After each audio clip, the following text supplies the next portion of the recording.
Welcome to the Plaid Sheep Oracle. This is an all signs reading for the full moon in Aries. I keep trying to call it the full moon in Libra, and I'm not sure what that's about. I don't know if we're going to see something about that. Certainly the sun is in Libra. I picked a card to be the sort of the theme card. I haven't looked at it. We're going to look at it together. Oh, deeper than before. Well, all right then. Deeper than before. Put that there so we can see it. I have 4 oracle decks. I've chosen 6 tarot that will come out. Sometimes a sign chooses a different tarot that I hadn't picked. We'll see what happens. It's all up for grabs. This is the Oracle of Mystical Moments. It was staring at me this morning. So I'm intrigued to see. And we begin, of course, with Aries. Aries for the Aries full moon.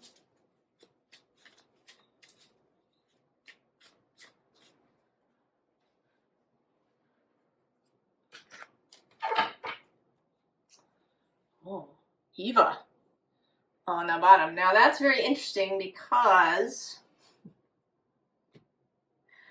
I was prompted to put on some fragrance this morning, and I have a bunch of little samples that I got, and the one that wanted to be worn was After Eden.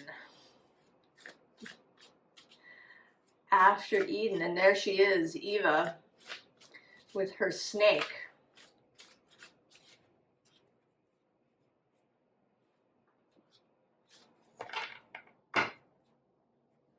Movement, speed. Oh, you'll like that, Aries. And of course, they left Eden because they had experience, they had knowledge of good and evil.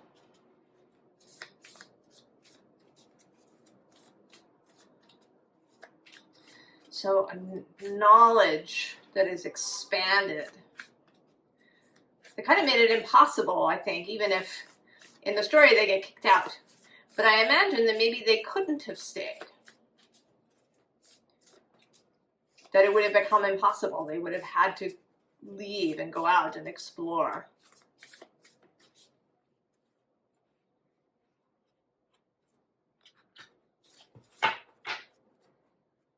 Well, the bud. Potential, promise, it's about to happen. Keep going. Aries, going somewhere or something. Leaving wherever you are. It may not feel like the Garden of Eden. Wherever you are. But maybe it's comfortable. Familiar.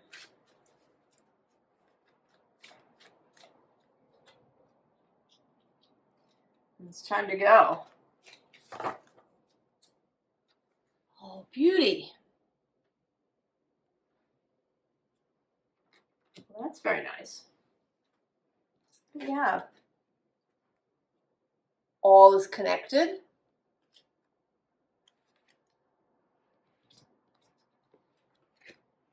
Oh, motion, air. I know these leaves are blowing around too. Rapture. Sensuality, love, devotion, romance, ecstasy, pleasure. Oh, and surrender. Aries.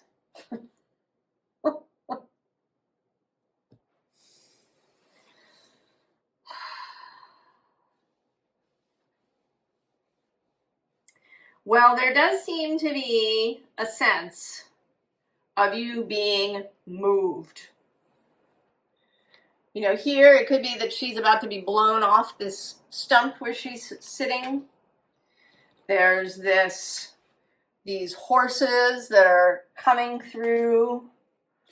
The rapture is a state where you are surrendered, rapture, ecstasy.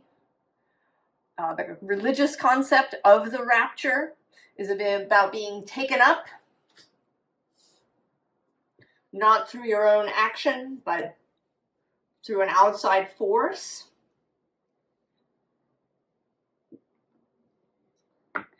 We have Eva leaving the Garden of Eden.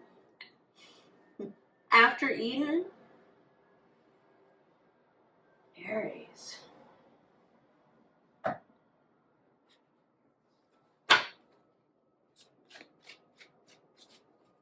It certainly seems wonderful, though. This rapture, the bud opening up, beauty, all is connected. Mars, your planet, is in Scorpio at the moment, and that is his other home.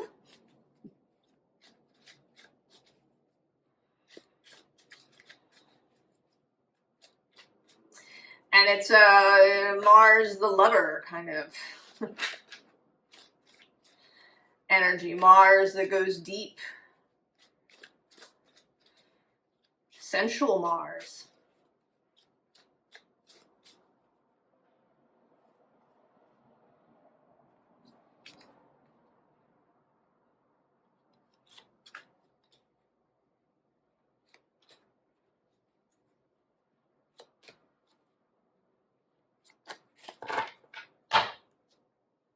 Oh, the Eight of Cups.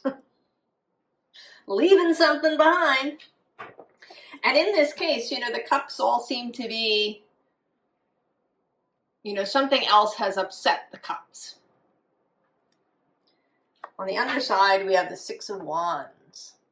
And it's an interesting Six of Wands.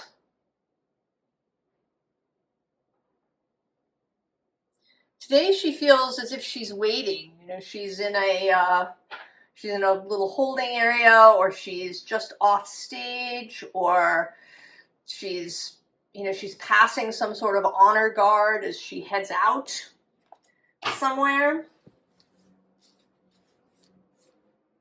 What's under the Eight of Cups? Oh, it's the Herald of Cups. And the King of Wands beyond her, and actually this windy Seven of Wands beyond that. And I'm going to go one more to this Nine of Wands. That's a kind of ecstatic moment. And the Sun.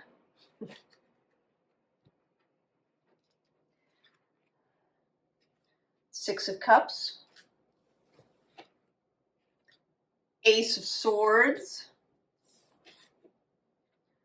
Seven of Pentacles. The Two of Cups. And there you are, the Queen of Wands, Aries. So good. So we have the Six of Cups, the previous, bit of the past, comfort, a kind of Eden in the sense of being, you know, someplace that you were kept separated, maybe kept safe, but enclosed. And what's coming to mind is keeping something in its packaging. How people sometimes keep things that are collectibles. They keep them in packaging so they remain pristine.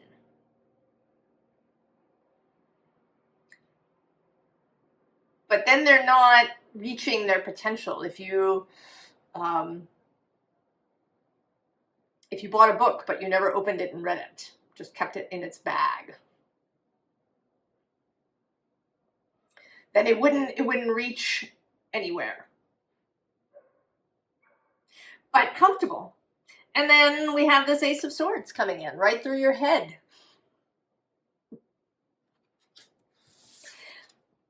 And everything that you've been doing thus far is part of this. Everything that you have done up until this point is part of this. And then again, this sense of ecstasy, this sense of rapture, the meeting of something, the awakening, like an awakening of sensual experience, rediscovering your sensual, rapturous experience. And that's what brings you wholly into yourself in ways that you may have not been before. The parts of you were closed off, were simply inaccessible, had been put away in order to protect them. And now you are coming out fully, Aries. Now this might actually be about your sexuality. It could be that you're going to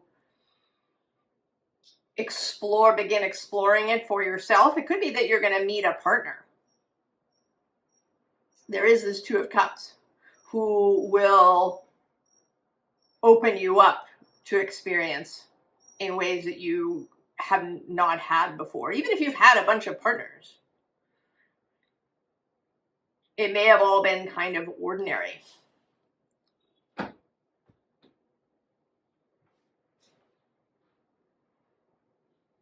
And now it's changing. But it may also be about life and about fully enjoying life, really experiencing it, not being shut down around certain things. That things will begin to seem different, that food will taste better. The colors will become more vibrant. That life will become more vibrant. It might also be something about your profession, that you come into a new level of understanding and joy in your profession. I actually read this little bit of a Substack essay by a doctor who was talking about how he would normally, come in and he'd take his patient's vitals and he'd, talk about their medication, and then he would leave. And then something happened. I don't remember all the details, but he asked a personal question that didn't have anything to do with medicine. And he had this more personal conversation with his patient. He asked them, something about their life. And he started writing these things down in a little notebook.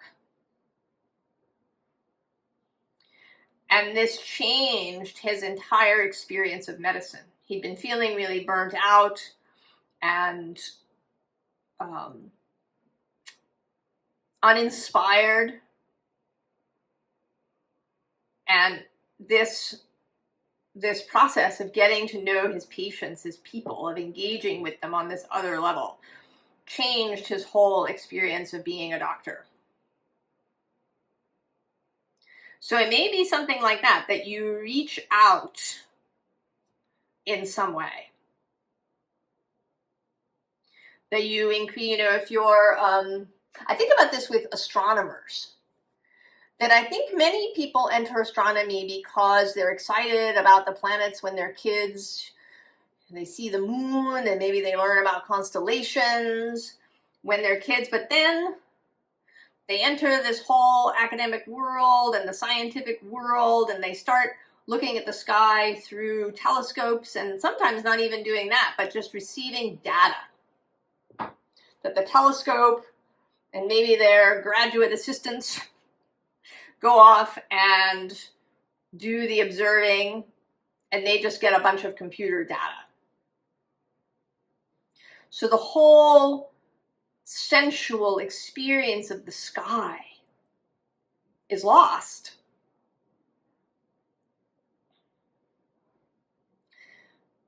You know, and maybe to recapture that in that way. Aries.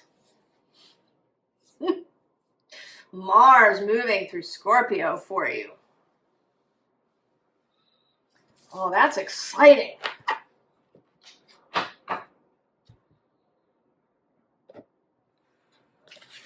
That is exciting.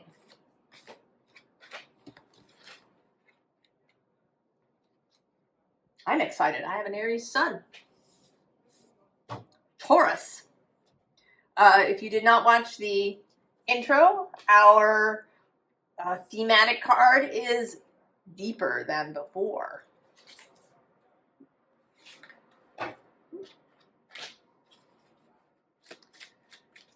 Deeper than before. And that is certainly true in the Aries reading.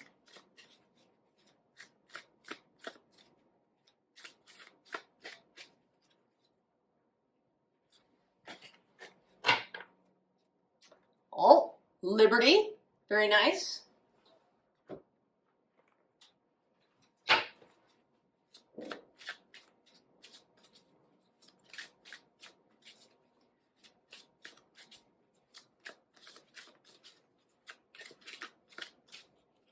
Oh, and there's this Moon card.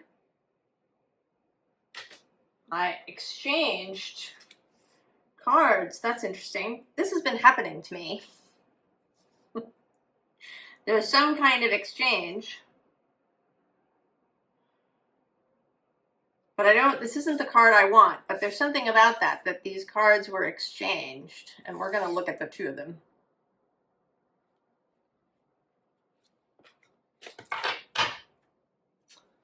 Time. With discipline as the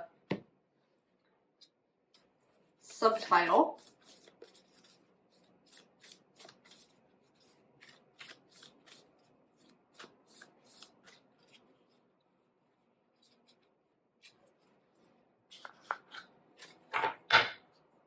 Oh, Rapture. That came out here for Aries.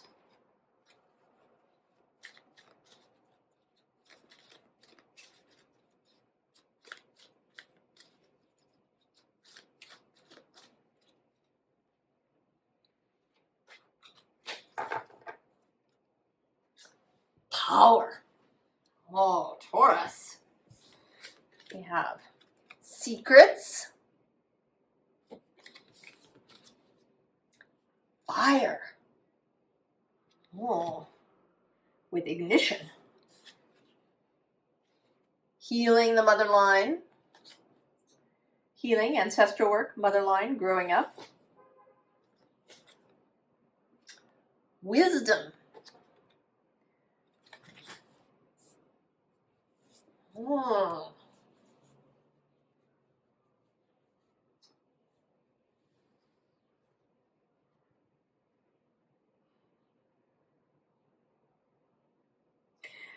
Well, this feels like healing being grown up.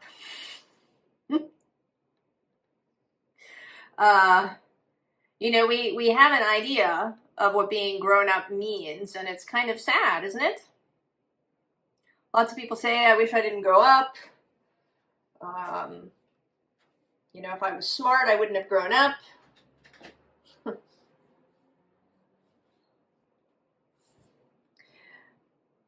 There is somebody who wrote about this, and I don't know if he's an astrologer or I cannot remember who he is. If you know, put it in the comments. Who spoke about the 1960s, or that sort of whole post-war period, as a period when we broke adulthood. Or we dismantled it. We dismantled many things and the ways that we thought adulthood should be. But then we didn't create something new. We just did the dismantling and then we just left it. And entered this kind of long teenage phase.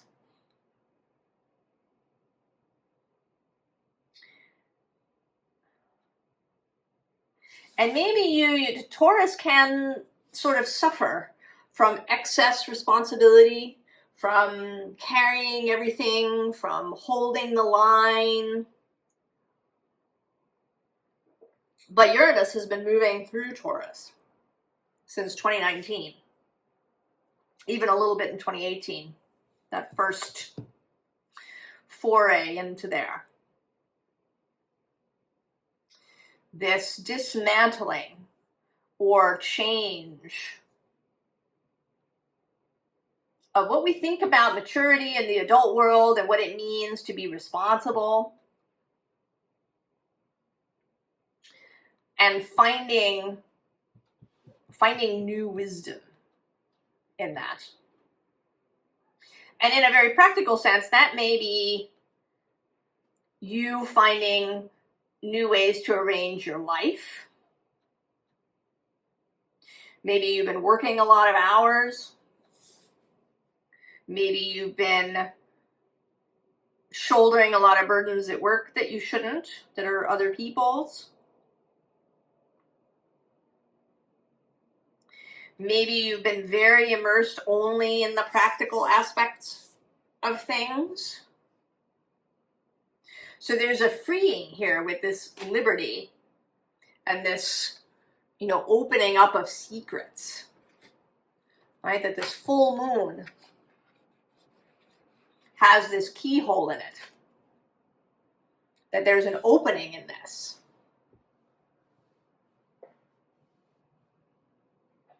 And although this is kind of in a slightly awkward space, the moon is immediately next door, and then the sun is in this quincunx space. But the sun is in Libra. You share Venus as your guide. And Mars, Aries guide, is moving across the way from you in Scorpio.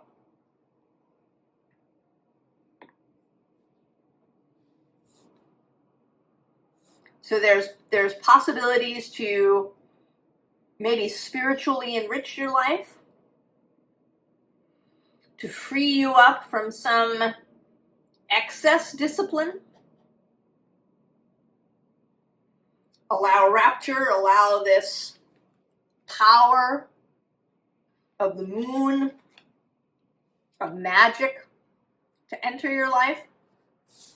Now, what is this moon card that came out? Oh, so, well, of course it is this. I don't know why I didn't know. So this was the moon card that came out in Aries.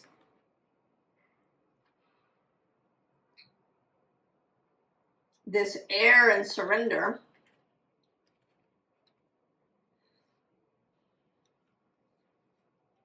So the allowing this moon to free you up.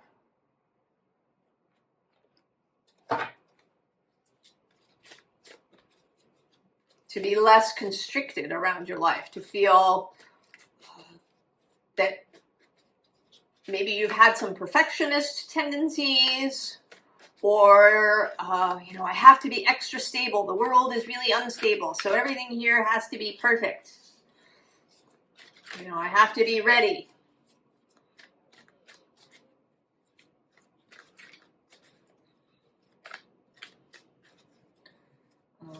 Maybe you've been, sort of paying attention with this deeper than before theme, that you haven't allowed yourself to go deep in some way.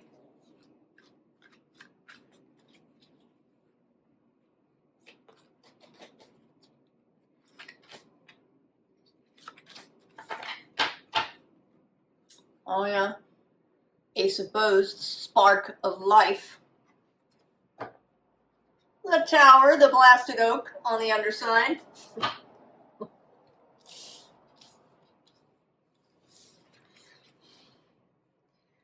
Four of Bows, celebration. The Page of Vessels, Page of Cups, the Otter. Nine of Stones, Tradition. And there's the Sun. Oh yes, Taurus, you are being invited to free yourself up from some excess burden. And it may be that this moon unlocks something, that you see something. And that's interesting. Six of Vessels. This was the Six of Cups was also an Aries reading. And then Death. Oh, and also Balance with Temperance. Allowing more celebration, more fun, more joy.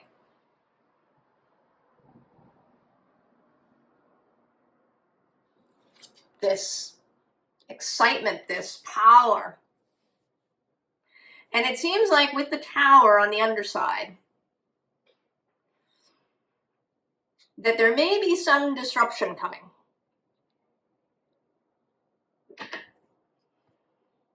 And that this is a preemptively advice. Advice to fire yourself up, to release being too attached to things, perhaps to release some responsibilities that you've taken on that maybe aren't yours or that are extra. What's coming to mind is that maybe you have, 3 volunteer gigs that you do.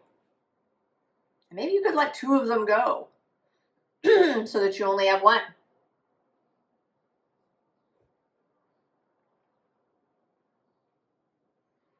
That there's something to be released, because this motion is coming.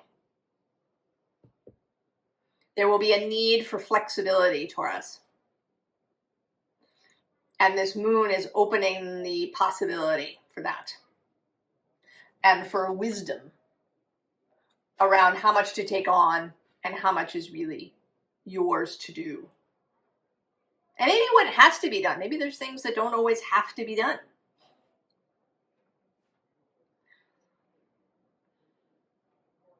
And to embrace this celebration and this joyful, playful energy. And also a bit of grounding, but grounding in a spiritual way, grounding that has depth and healing, perhaps as part. This always feels like a healing energy to me, this Nine of Pentacles.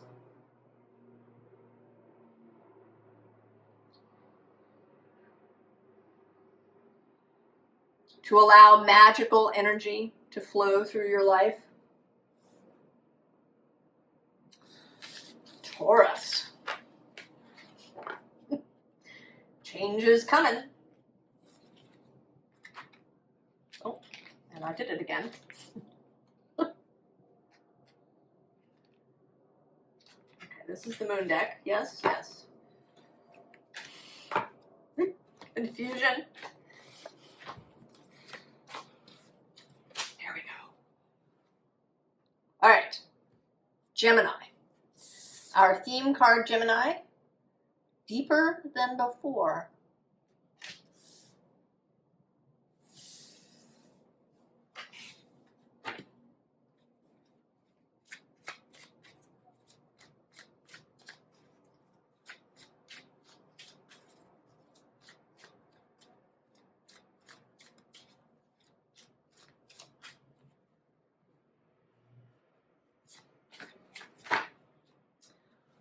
Home in the sky. Well, that's very you, Gemini.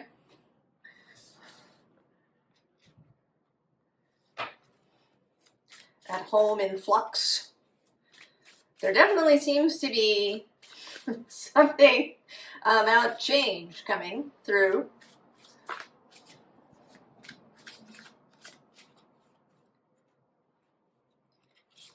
You'll be in your element.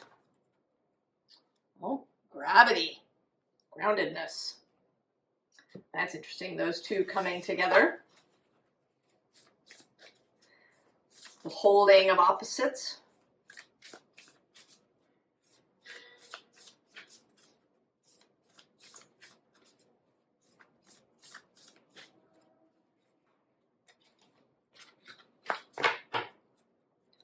The sun coming out for the third time.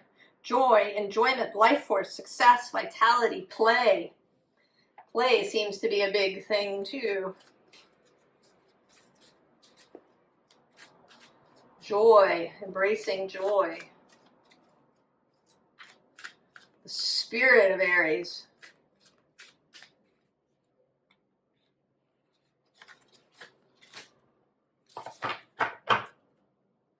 Oh, discernment.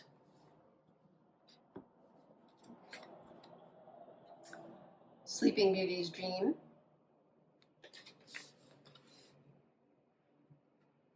Storms with cleansing. Healing is happening. You're not broken. Trust the process. It's safe to soften. And action.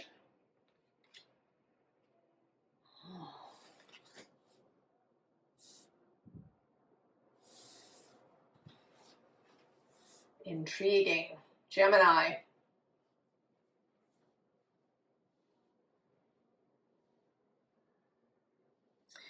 How this seems is that that there's some sort of process that's been going on. That, unbeknownst to you, this is something that's sort of come up in the readings recently. That there's this idea that things have been going on without our conscious minds participating. But that now we're being let in on the secret. And that whatever was happening, that there was a cleansing, there was a clearing going on. That feeling you have after a storm when there's been a thunderstorm and rain and you go outside and everything smells fresh. And there's that feeling in the air of a clearing. And then this healing happening.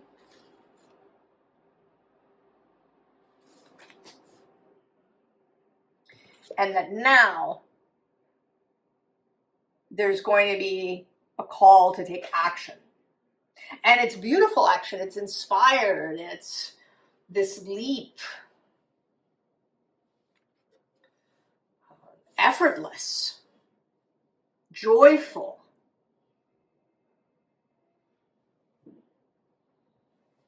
You know, here too, with this discernment card, that she's blinded by these clouds. But that something is happening.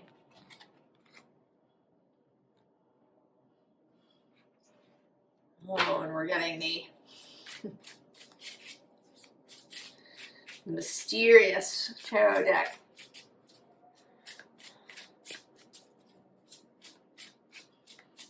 Tarot of the Unexplained.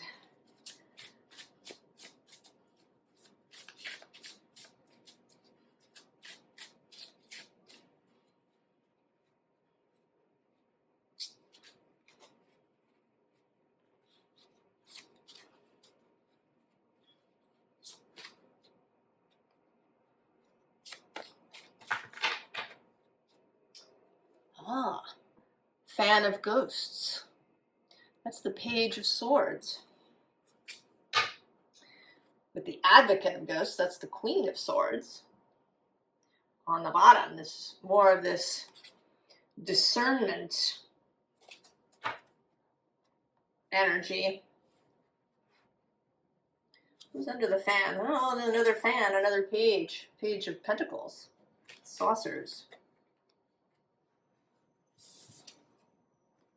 The Ace of Portals. Then the Two of Portals. the skeptic of saucers, an extraction. It's the Hanged Man.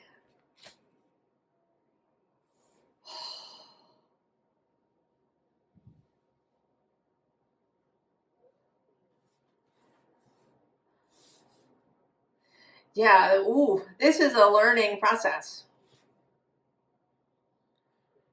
Right, from the 1 to the 2. And then this skeptic of saucers, this sits in the king position of pentacles, who here appears to be blocking the way, right? There's this saucer that's going to come down to take you away. And this King of Pentacles skeptic energy sits between you and this, I want to say, spiritual ascension, spiritual realization.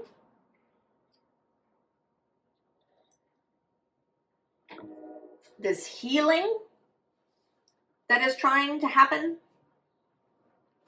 You know, here as the fan, you're just, you know, you're in the theater, you're watching as things happen. But here, you become a participant.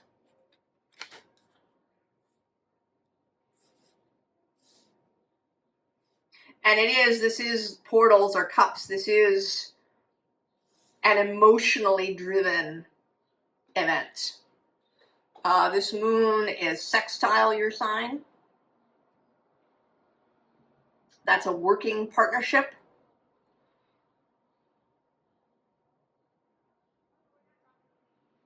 Uranus is still in your sign. He's moving retrograde, but he's still there until November 7.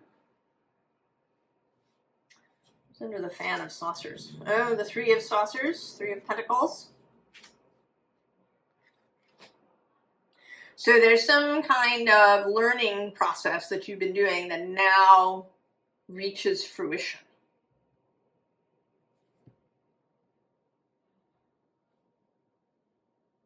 This may be very practical. Maybe you entered a profession and you felt very much like a novice in it.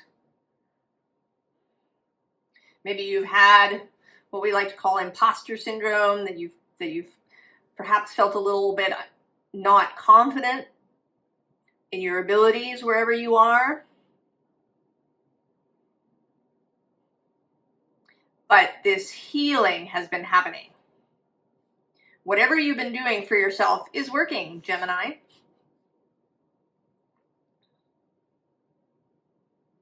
And now you're ready to move on to the next place, to maybe to get a promotion, maybe to feel really confident.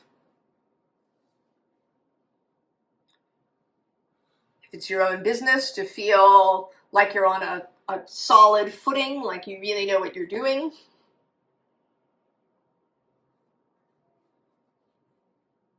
And it may be a spiritual thing too, that you've been studying, that you've been learning about different spiritual concepts, and maybe it's all been just kind of swirling around in your mind and you didn't really know where to land. There was that whole period where Jupiter passed through your sign that may have been a lot of information coming in.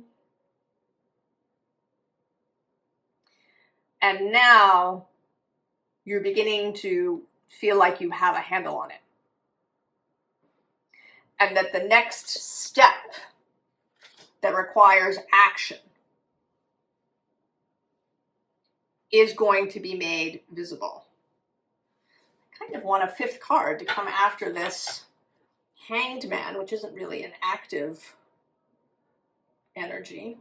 Can I get an extra card? Oh, 6 of Ghosts, movement. Moving, there is moving into some new phase. And it might be joining up with other people to do it. That you come out of an isolated period to meet another group, and that you'll be ready to take action, that what to do will become clear to you.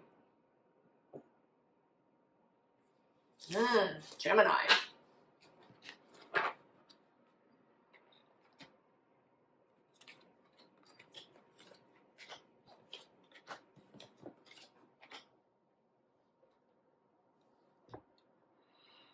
Cancer. Our theme, Cancer, is deeper than before.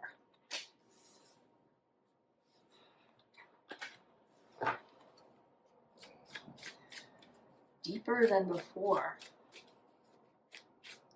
Of course, all these moons, new moons, full moons, have extra significance for you. The moon is your guiding planet. This may be especially true if you're Cancer rising or a moon in Cancer.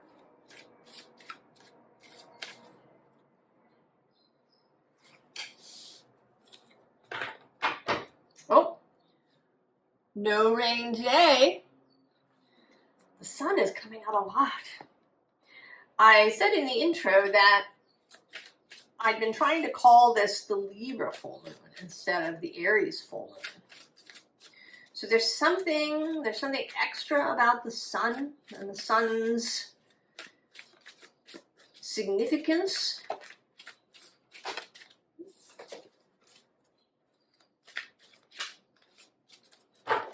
During this moon, oceans, bravery. Cancer.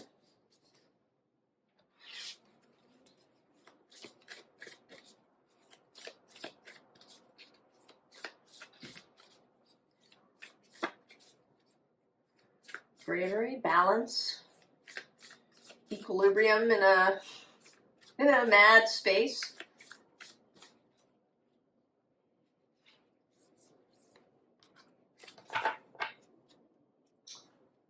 Open. Say yes. Expand through the extremes. Trust life.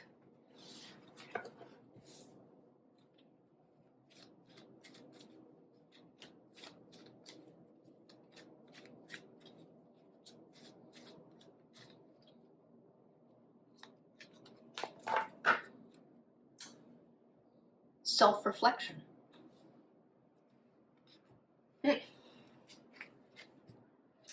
Rose garden. Electricity.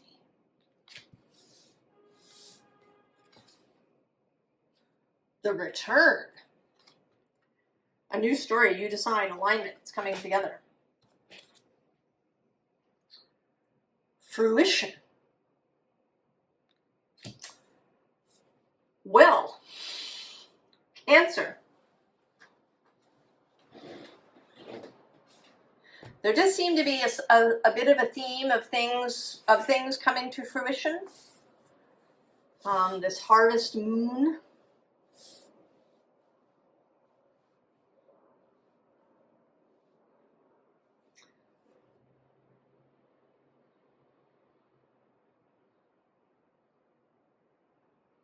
Also of some outside force arriving.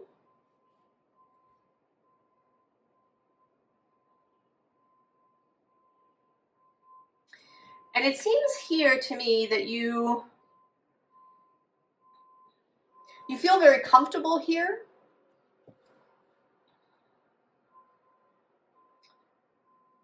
That you've become very familiar with where you are. You feel at ease. But maybe not particularly inspired. And then we get this electricity, this sudden change arriving, which leads us to the return, to the new story, to the change. And there seems to be a very rapid succession of things here. That there's this electric inspiration, this kind of revelatory or,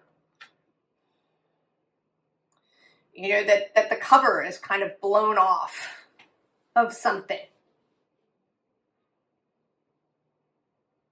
You know, that you exit into sunlight as if you've been walking through a very shaded place, an interior or a cave, or I associate the return as coming back from a trip in the underworld.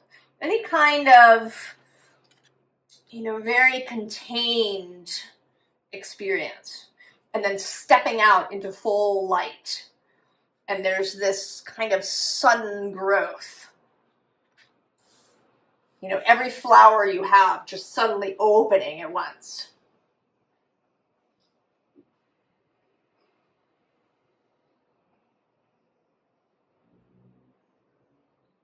And maybe seeing yourself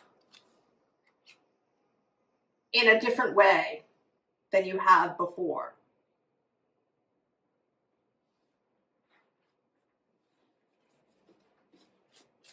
It may be the fruition of some plan that you've had.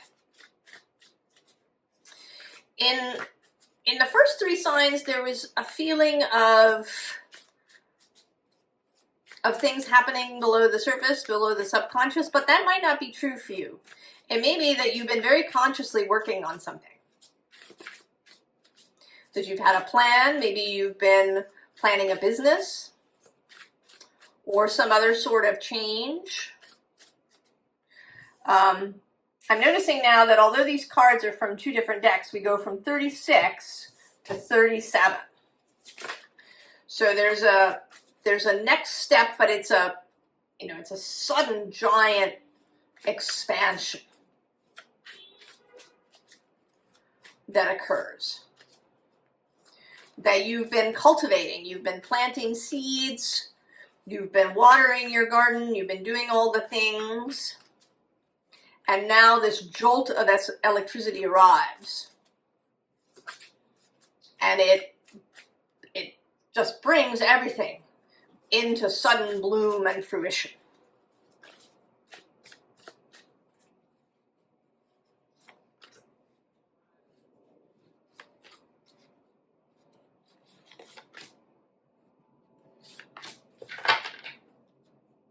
Oh yeah, 10 of discs, wealth.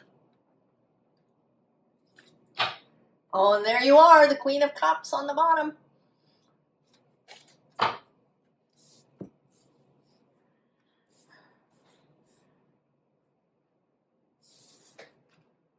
Oh, Princess of Discs. There's the wheel. That's this electricity. Nine of Wands, persistence. Oh, and then Eight of Cups with renounce. Oh, that's interesting.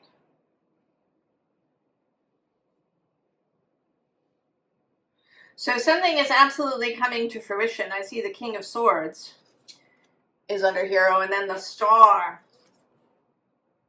And actually, I'm going to go one more with Judgment. Oh, and there's Alchemy. And then Change. And the Lovers beyond that. All right. So whatever you've been doing thus far comes to fruition. You've been Princess of Discs, you've been learning, you've been doing the process, all sorts of good stuff. You knew what you were doing, you're headed in a particular direction. This wheel turns. You've been expecting it to turn. It infuses whatever you've been doing with this electric charge. You've been persistent. Everything is growing now here out in your field. And when it happens, there's going to be some sort of, you're going to realize that it involves a big change. The first thing that comes to mind, of course, is maybe that you were working to get pregnant, and you got pregnant, and 9 months later, and it changes everything in a way that you didn't expect.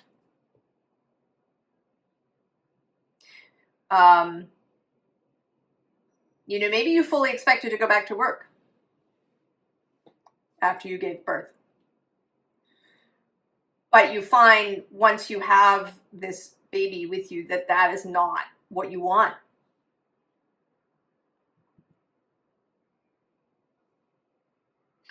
Or, you know, possibly you've been working to get a promotion at work and that happens. And you get there and you have this new job and it's kind of cool, but it leads you to some kind of realization that you need to change course rather radically.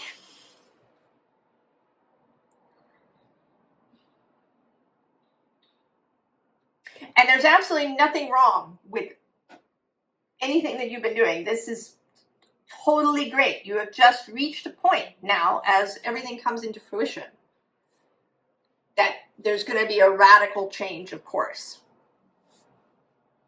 after this. That maybe it leads you with this deeper than before to see your own desires, your own needs in a way that you hadn't before. I've been pulling an extra card. Are you going to give me one? Can I have an extra one to go after this Eight of Cups?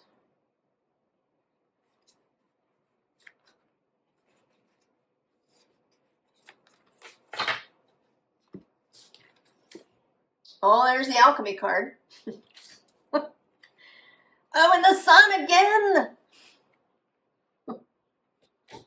I think the Sun has come out in one form or another in every reading so far. And maybe that's why I kept trying to call it the full moon in Libra.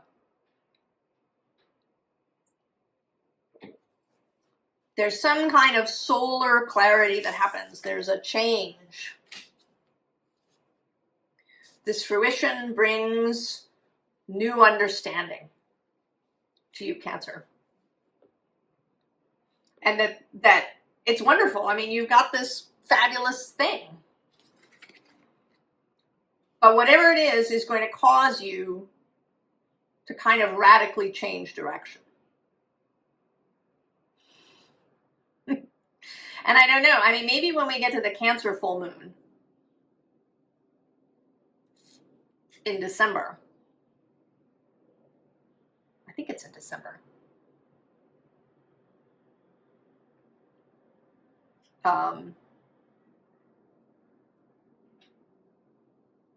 Yes, because the next thing is the Taurus, then Gemini, then Cancer. So January, Cancer full moon in January. That all of this will become clear.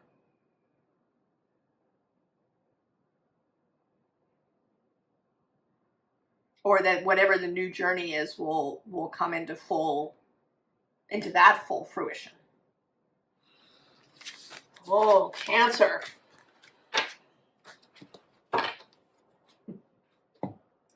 Changes everywhere. Leo.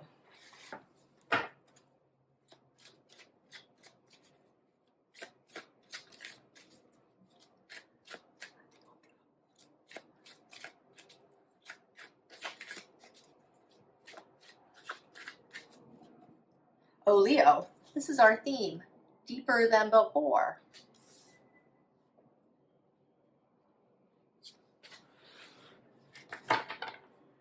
Oh, there's Eva. She came out in that spot for Aries. Aries leaving the Garden of Eden.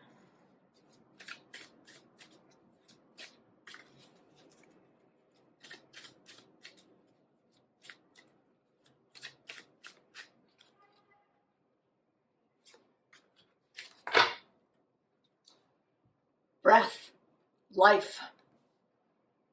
And there's the heart. Leo space of the heart, the inspiration.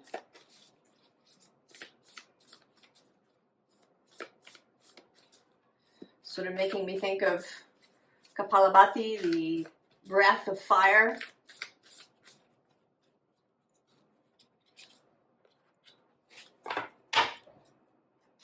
Rapture for the third time coming out.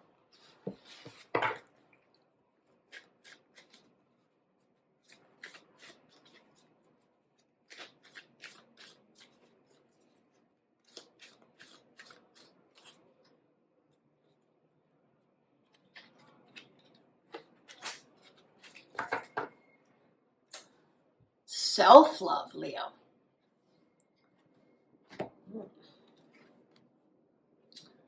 Night ride.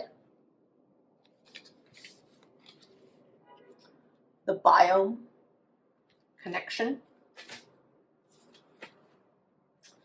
Release the petals. I love this card. Transformation, death and rebirth, shedding, all change. Pleasure, Leo.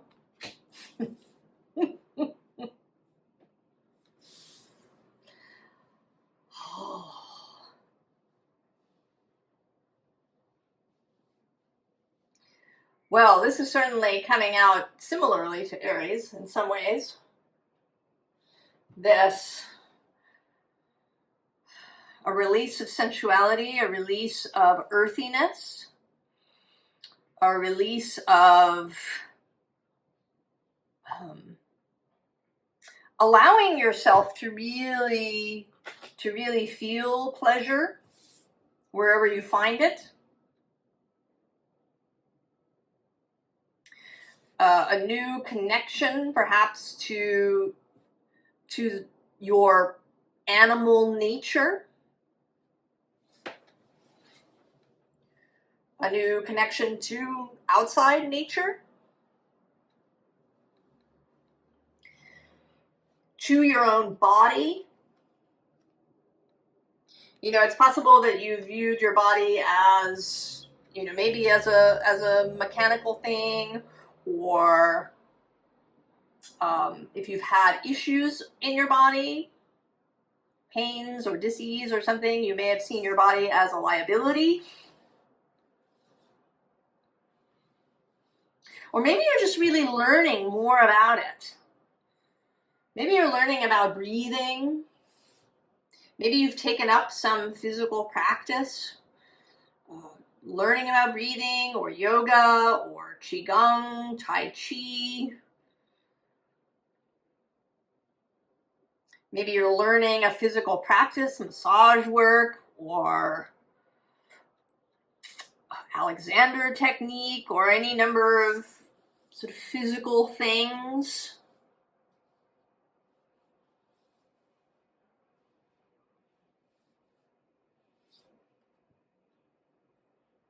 I think with this night ride, you may be finding a new level of security in your body, of not feeling so much like it, you know, it's just that you can't have a say in how healthy you are, that there's all these outside things that will control you,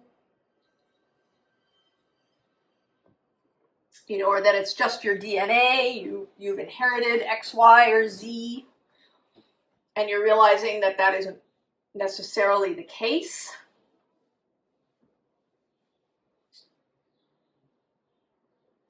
It may be too that you're just finding greater pleasure in life.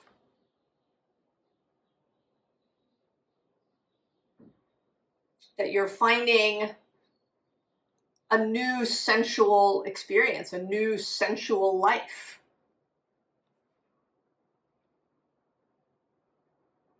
As this moon is in Aries. And it is a super moon.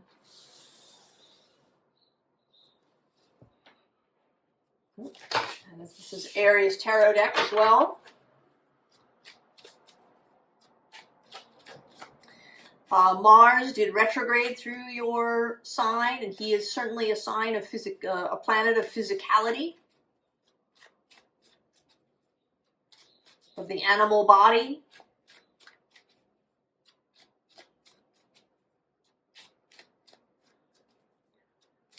Maybe finding, you know, new connections to that, to Leo the lion, this animal feeling.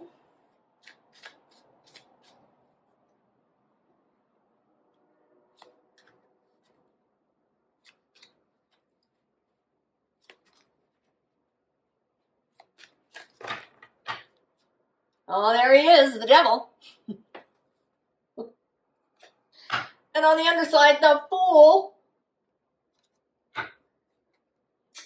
The devil is certainly all of physical life, matter, all of our physical stuff. He's also the adversary to the status quo.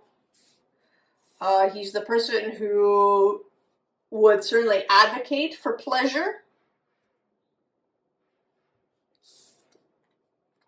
10 of Pentacles, all the Pentacles. 2 of Swords. 10 of Swords. The Ace of Cups. Oh, Leo.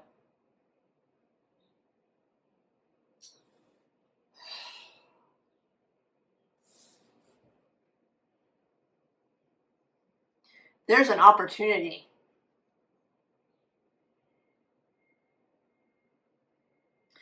There's an opportunity for major, major change. For having all the things for this self-love. But there's something that has to be released. I mean, that's another idea of the devil. Well, there's the Queen of Cups under that. Who's next to the Fool?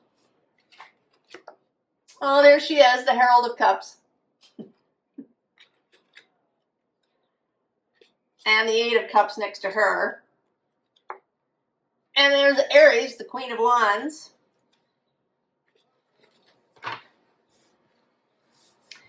There is an opportunity here that I think you could totally change your life.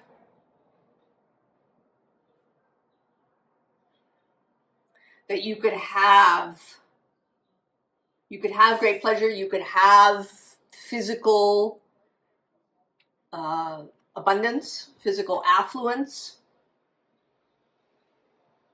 at whatever level works for you. You know, it doesn't mean that you're a billionaire, but where you feel good,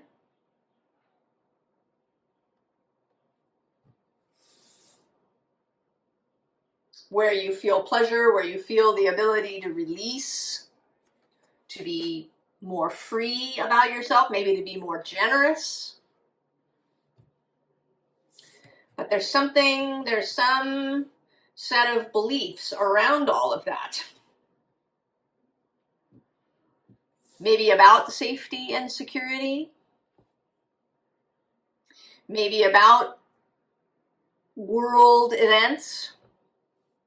Maybe you carry stuff about pleasure in your family history and what you learned, even if, you know, it's running below the surface. I don't know, can I get an extra card to know what it is that wants to be released?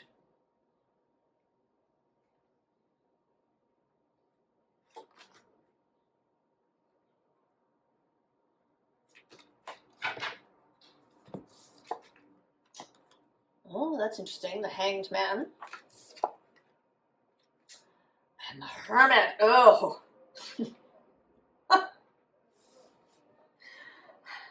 Sacrifice. Then what does it mean to sacrifice? You know, because this isn't a hanged man, it's a hanged skeleton. Also maybe that you have to stay where you are. that you have to persevere through everything. Also with the Hermit, that you have to be alone. That you have to bear all of the, that you have to bear all of it. Oh, Leo. Let that go, let it die. Take the cup.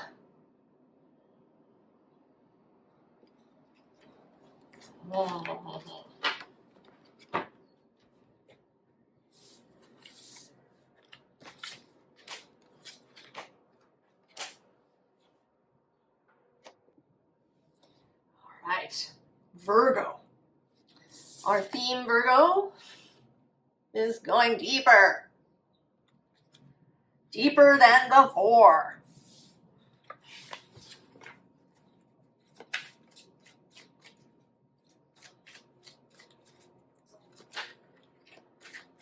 It's been very interesting. There's all these sort of messages of release, of sensuality, of the animal body, of pleasure, of fun.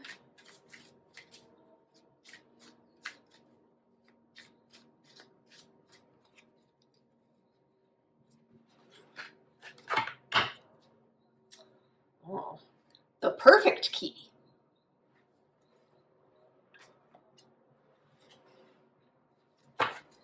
We've had that too, themes of keys, of openings.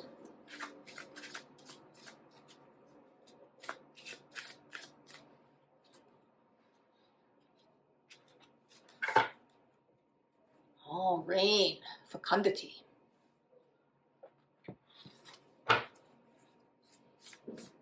Things coming to fruition, things coming to completion.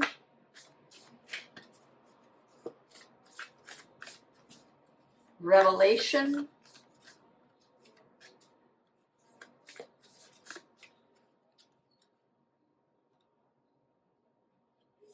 I feel a little ambivalent. I'm going to take two because I can. Whispers of Mother Earth. Creativity, ideas, inspiration, artist, writer, channel.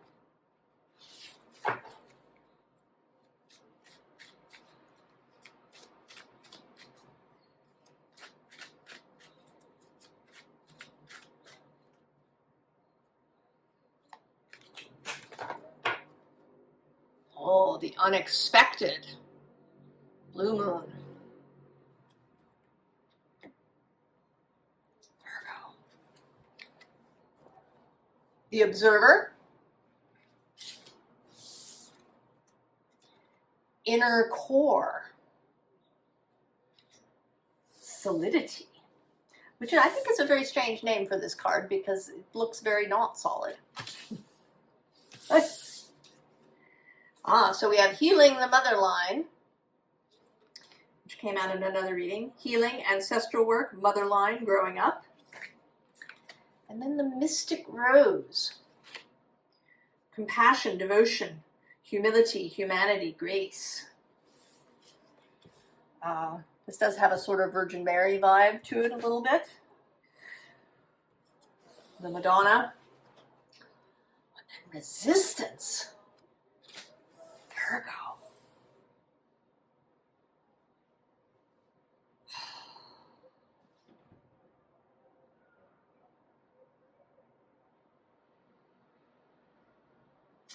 You know what this is seeming like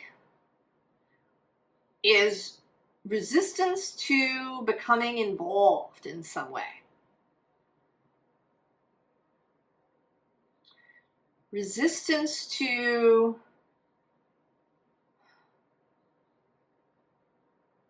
maybe to this animal body idea. You know, Virgo is associated with the body, but because Mercury is in there too, it can be a very intellectual idea about the body. You could know lots of facts about your body, about body processes. You might, have a whole list of supplements or herbs or things that you take or practices that you do. But that it's all very up in the head with this observer energy.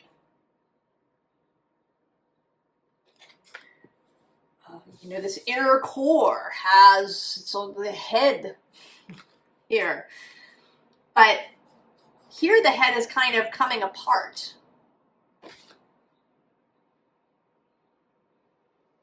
I mean, you can see it in two directions. Either the head is coming together or the head is coming apart. And I'm seeing it today as the head coming apart, as these pieces leaving. That there's an opening.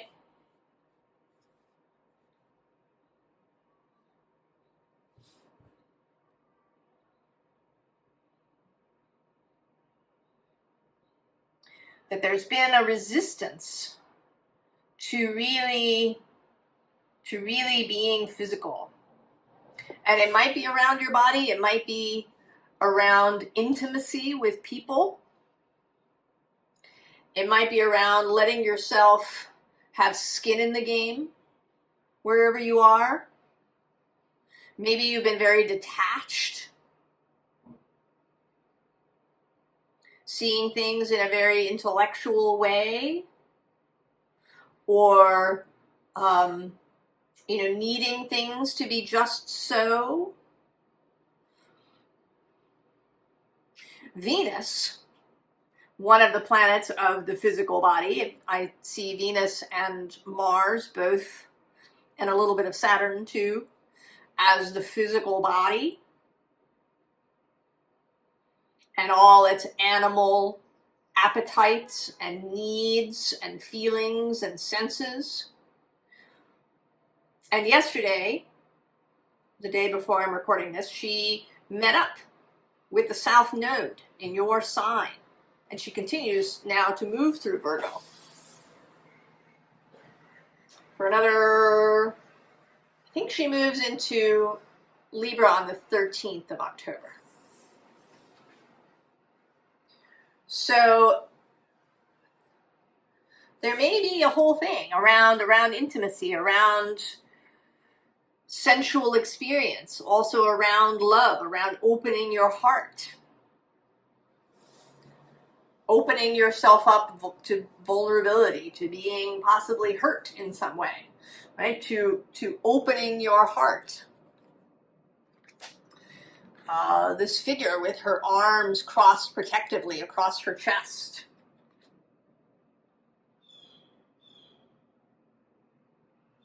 Here, this kind of intimate moment between these two people.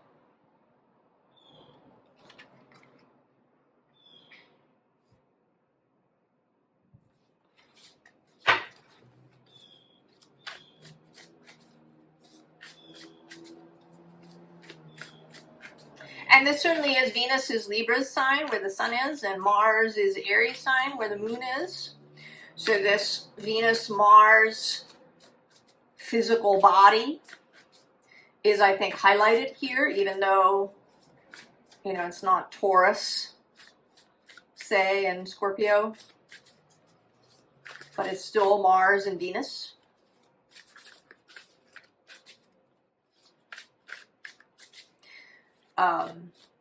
Maybe there's something about the fact that it is a kind of, Libra is a heady a little bit. It's an air sign. And Aries can sometimes be a little heady. Maybe this is finding an easier way through to you than it might otherwise. That it comes through your mind in some way.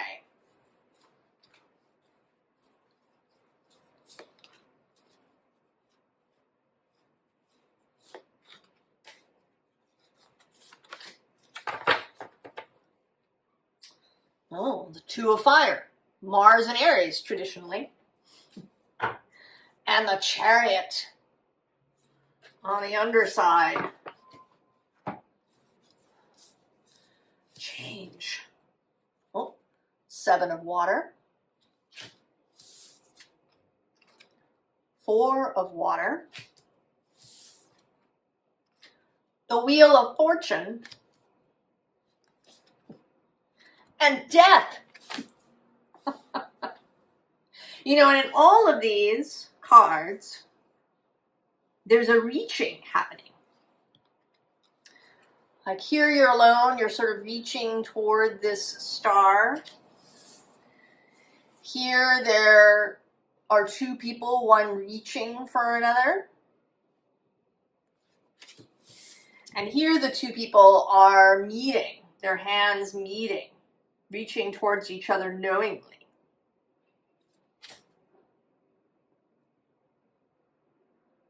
And I almost see this as you sort of, right, you're witnessing this reaching. And feeling really drawn to it. There's a kind of a softening in this death. There's this reaching. Who's under the Two of Fire? Oh yeah, see? Well, now I feel sort of sad, Aries, a little bit. I mean, there's this Elder of Earth, and then this Five of Water. And who's next to the Chariot? Oh, the Three of Earth, more earthiness. Oh, and there's Aries, Queen of Fire.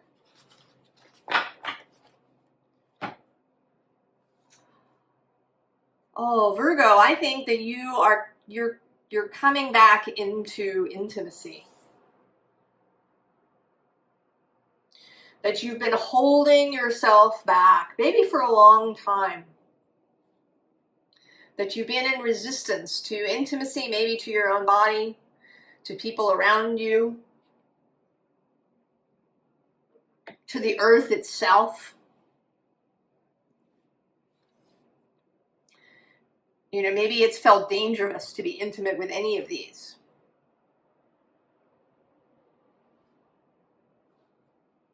Highly vulnerable.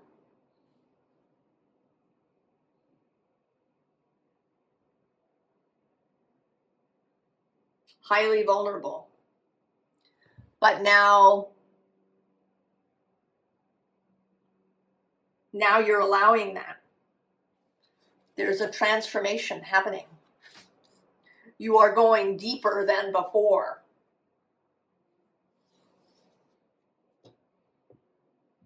There's something about this moon that is going to open that for you. I've been pulling an extra card. Where do we go after death? What happens?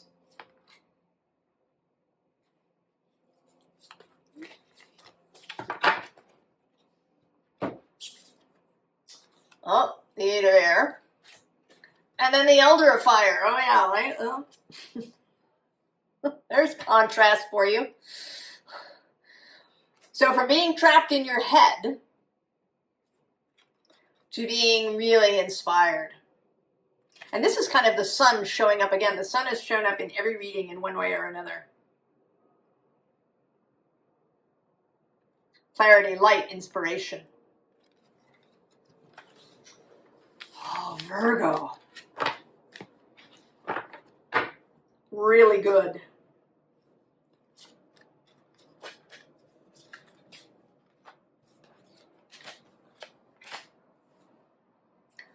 Libra, where the sun sits. Our theme, deeper than before.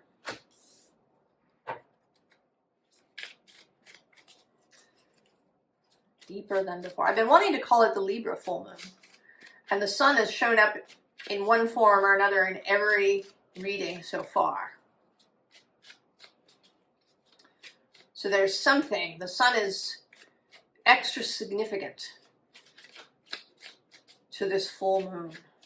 The full moon is always reflecting the light of the sun, but there's something extra, some extra clarity.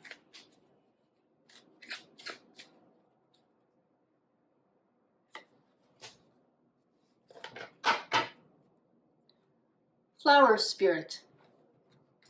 That's very sweet.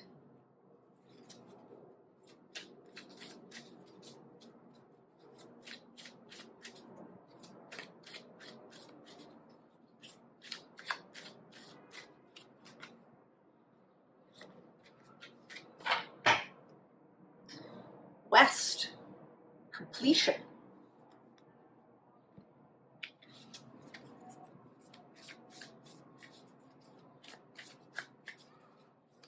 That's been a bit of a theme too, the key being open, finding the key, something coming to fruition.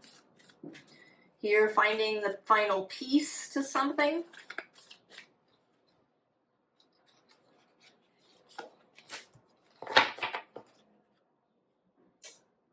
Trust the seasons. Embracing change, cycles of life, transition, growth.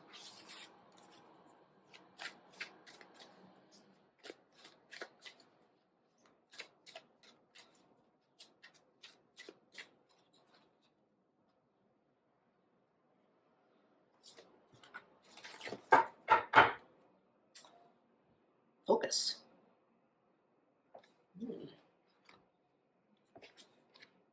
Oh, the Observer. This came out in Virgo's reading.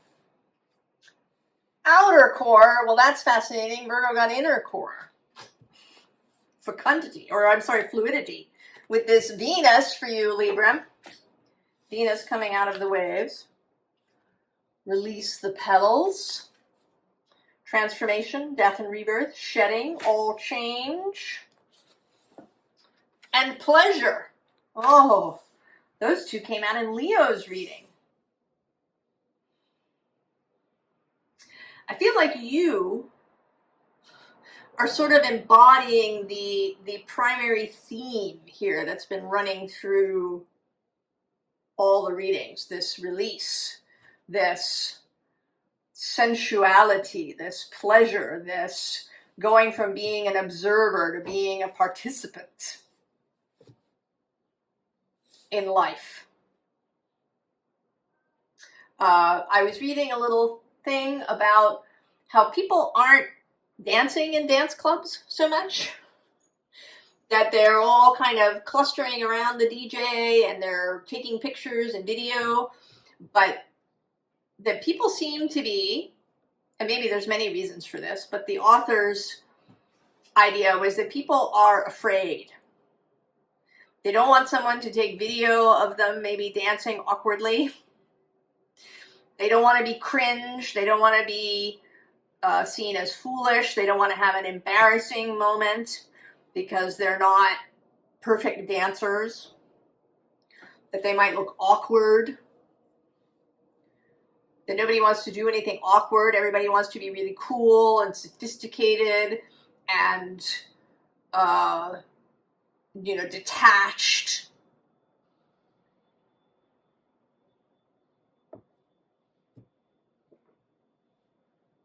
And this is about leaving that behind, getting out from behind your phone.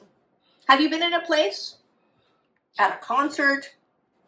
I remember going to an orchid exhibit at a botanic garden, and so many people were walking around taking, either a lot of photos or taking even video of themselves walking through this garden. So they were seeing the flowers through their screen.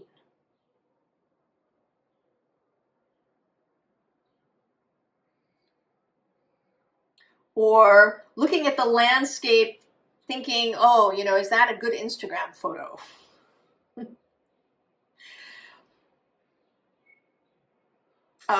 I've done that.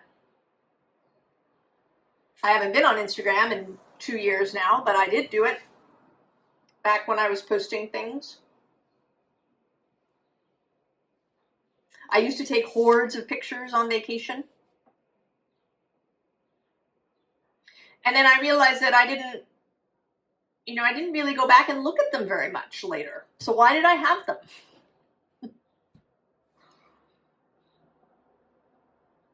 Right? To be a physical participant in life.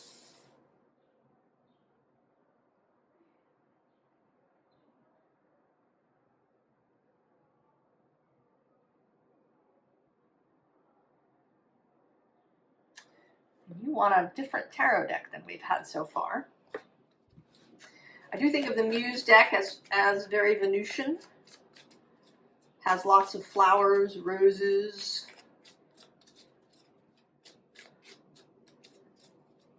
Images that are beautiful. This idea of the muse.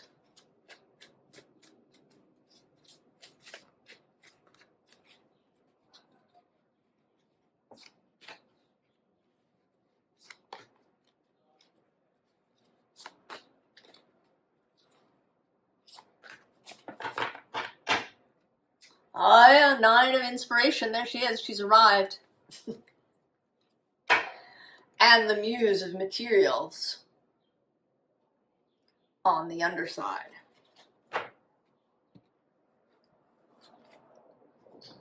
Six of inspiration.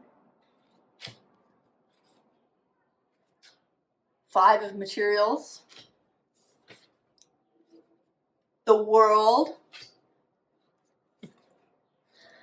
And the 10 of voices. Oh yeah, Libra. You are absolutely re-entering the world.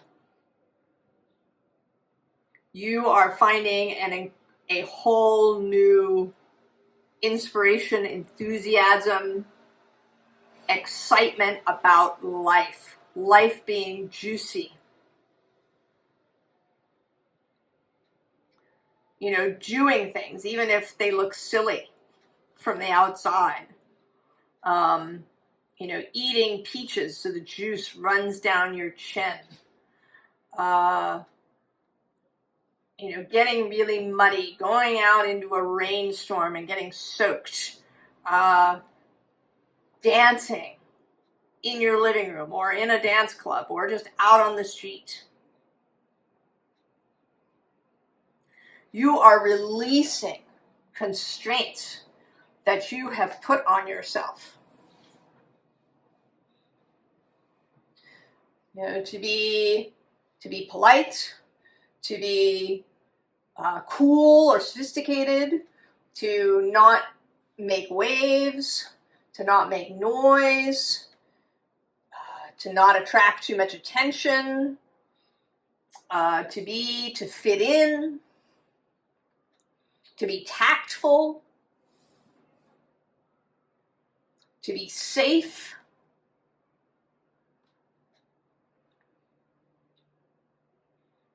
All of this is out. Now, this doesn't mean that you go around picking fights or being rude to people or being aggressive or any of these things. That's not what this is about. This is about freeing yourself up to be fully human, to be a human animal, to be a spiritual animal, to embrace Venus, to have fun, to really experience all of life. You know, all the little bits, you know, everything from really enjoying a long lie-in in bed to really enjoying, you know, eating chocolate to, you know, having an experience, even if it's something that seems unwanted, like waiting in line or being stuck in traffic or, you know, being really sad about something, feeling grief, crying, to really letting yourself go. Right? You have arrived. You no longer concern yourself with needing to be cool or safe or to fit in. You have been isolating yourself from experience, and that is no longer going to happen. You are embracing the world. Pleasure. Venus. Libra, taking that Aries energy. Going first, going where fools fear to tread.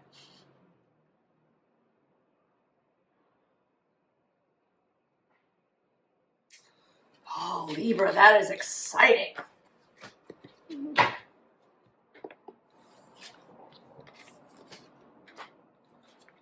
I hope you're excited by it. Scorpio. The theme is deeper than before. What does that mean for you, Scorpio? That is not the card, it was Sleeping Beauty. Unless she comes out again.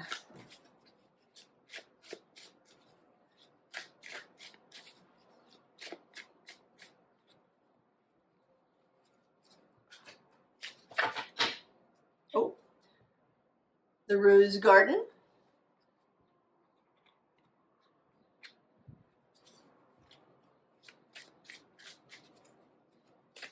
It's been a very releasing kind of thing. Not surprising with Aries. Just go. Don't sit on the sidelines. Don't observe. Get down in there. Now Mars, he is Aries guide as well. He's moving through his other home territory, your territory.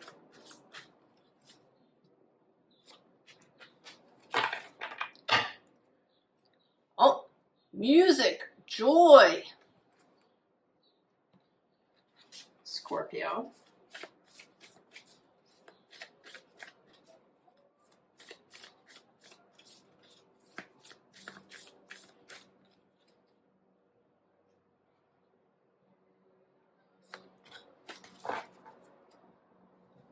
The sacred union. That's very you. Beloved within, inner and outer relationships. And there have definitely been, not surprisingly, hints of relationships, of intimacy, of being more involved with people.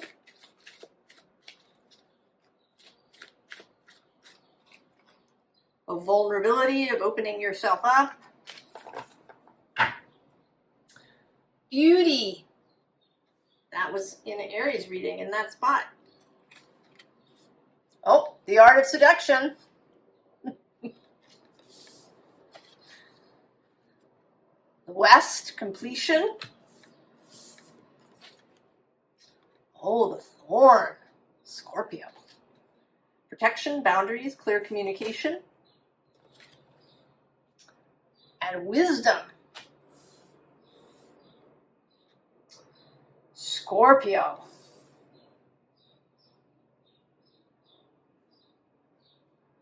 Well, this seems like lowering your thorns. Allowing yourself to be seduced by something. Right? He's a little stiff here.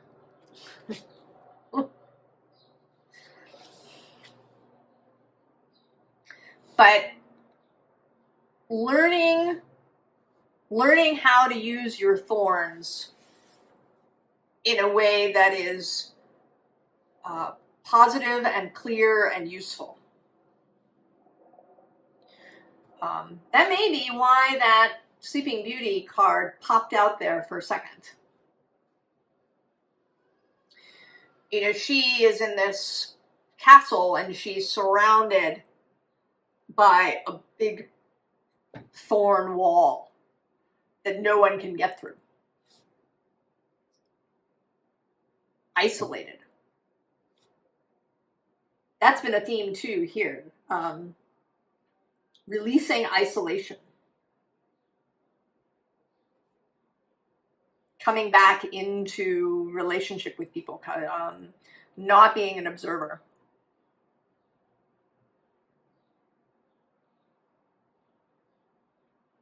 And in your case, lowering some of your thorns, not surrounding yourself quite so much.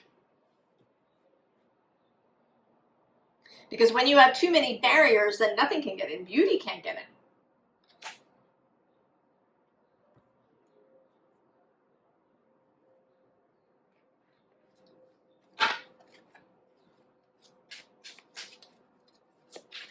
If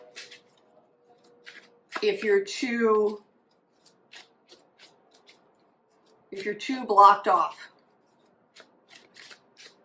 Wisdom is about knowing what to let in and what to keep out. That it's not a question of keeping everything out.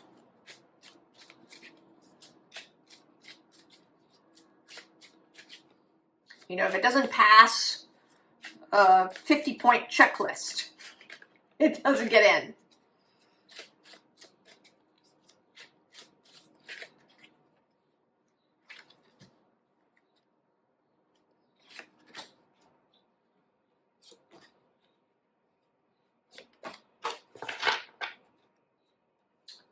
Three of Cups. Fun, and fun with other people. Page of Pentacles on the underside. The novice energy, but the willing novice. Who's under the Three of Cups? Oh, there she is, the Empress, Venus. And also the King of Pentacles. Mr. Sensuality. Temperance. The energy of moderation. Nine of Wands. Laying down your weaponry. Three of Pentacles, coming together with other people, group projects, group things. And the High Priestess. Oh.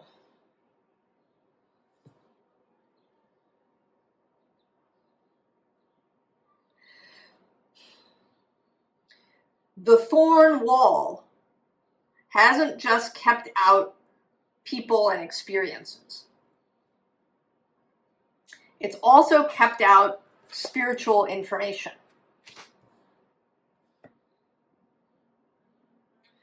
The really rigid, strong, extra pointy, extra sharp, don't come in here barriers have kept out intuitive knowing, spiritual truth, oracular vision, knowing what to do next, clarity.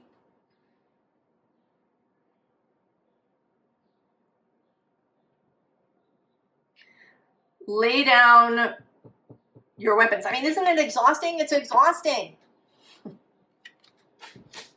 It's exhausting, Scorpio, to have all these walls all the time and keeping everybody out and all of this. I don't know. I've been asking for extra cards.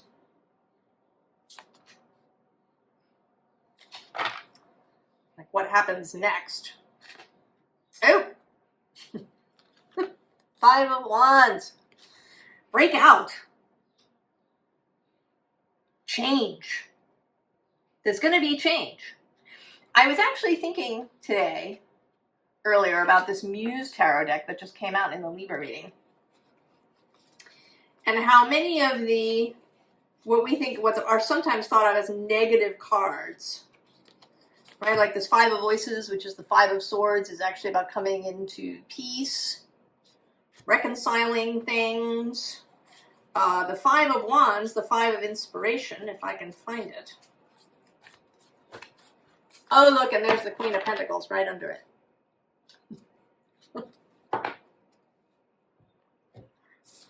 Right? It's kind of about trial and error, about change, about courage, about trying new things, taking risks.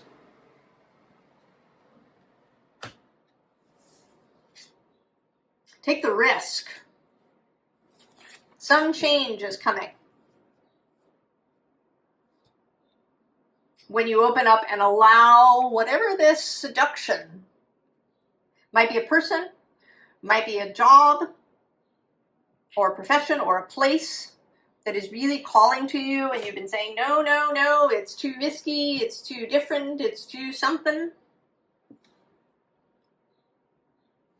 If you moderate your thorn wall and let it in, be prepared to work together with something, right? With these energies. change will happen. You will have a knowing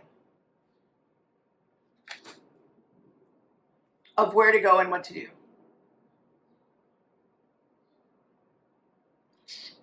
Scorpio, this High Priestess on the top.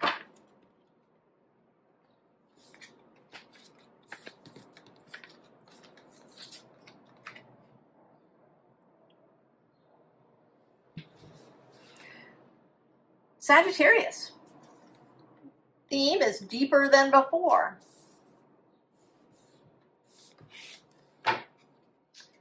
Deeper than before, Sagittarius. We've been all about freedom and sensuality and breaking out of things and making changes and relationships and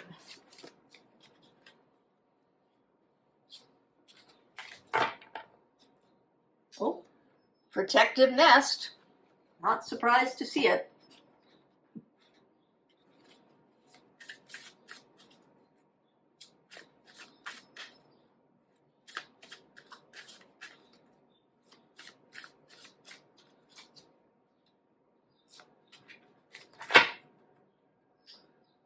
Voice. Speaking your word. It's interesting that those two are very similar coloring. That woman with her protective nest and then that woman speaking out in their orange outfits.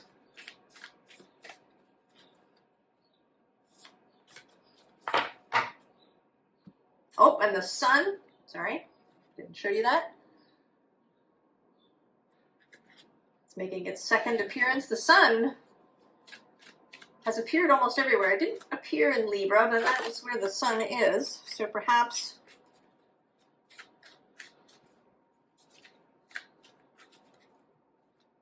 felt redundant.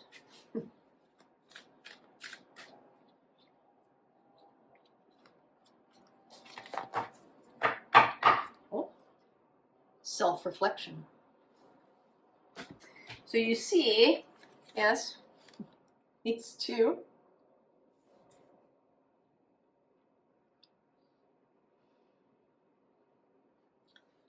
Coming out in some way. Oh yeah, Liberty's below that protective nest.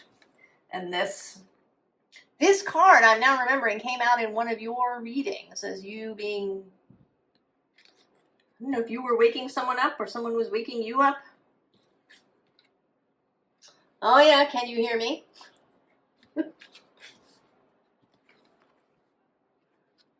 Fire, ignition. Lineage of the rose, moved by the goddess, here for this, soul call, gather, blossoming. It's interesting, the card that fell out and I didn't take was growth, that has a similar feeling of this. Well, Sagittarius.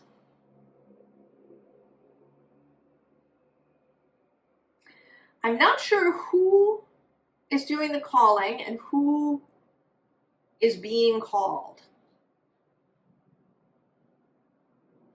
It may be that you are doing the calling, that you are the one going to wake somebody up. That you are saying, can you hear me?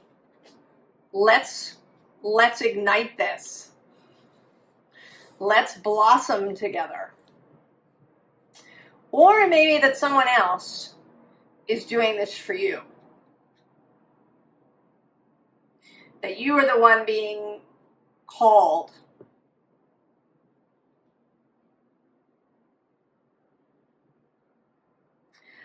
I feel more like it's the former, that you have been living in this protective nest and that something has changed for you. And now you are calling. I guess it kind of depends on where you are. If you're still in this protective nest, then maybe this call is for you. It might be a sequence of someone calling you, you calling someone else, and so on.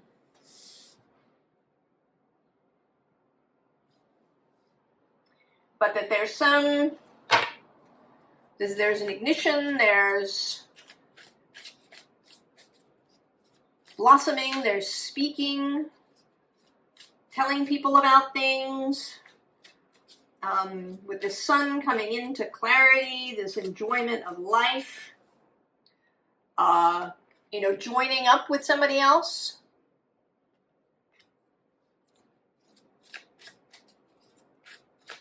And actually the card right below this is fear. And then change. So if you are calling on someone, it may be that they're afraid. They don't want to do whatever it is. They're hiding out.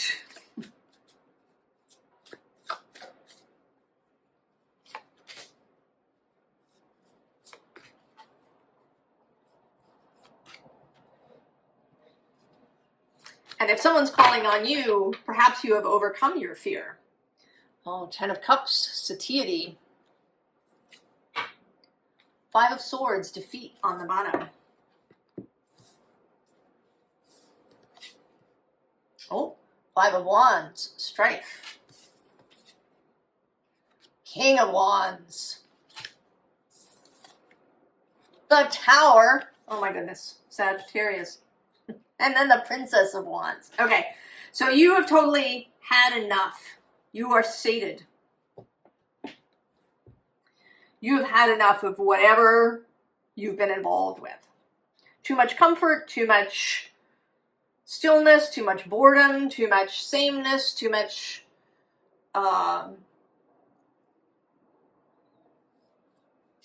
comfort.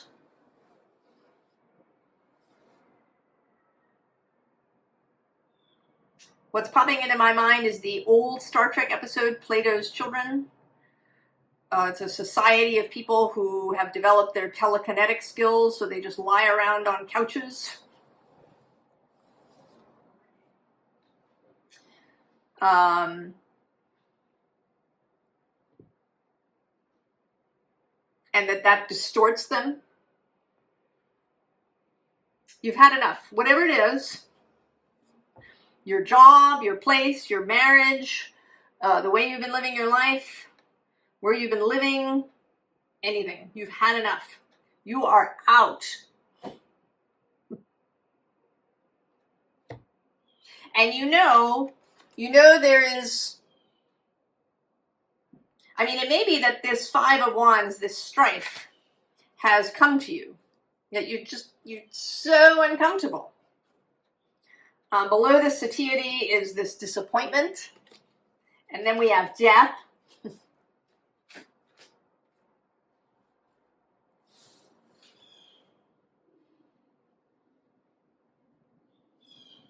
So uncomfortable. Time to go. There you are. You are moving. And from a place of confidence, you are bringing the Tower. You are, and I think you're taking at least one other person with you. Whoever this is. Can you hear me? If this isn't you getting this call to leave, to be ignited, then you are igniting somebody else. And then you enter this Princess of Wands phase. This new inspiration. You've had enough, you're bored, you're finished, you're just full.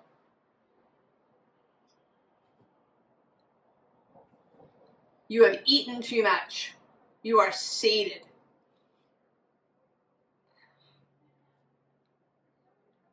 And you are moving now into this new Princess of Wands phase. Blossoming out. That's exciting, Sagittarius. Are you excited?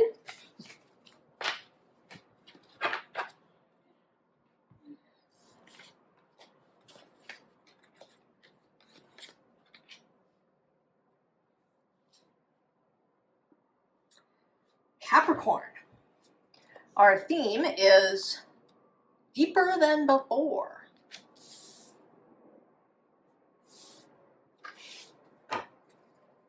And we certainly are. We're going places.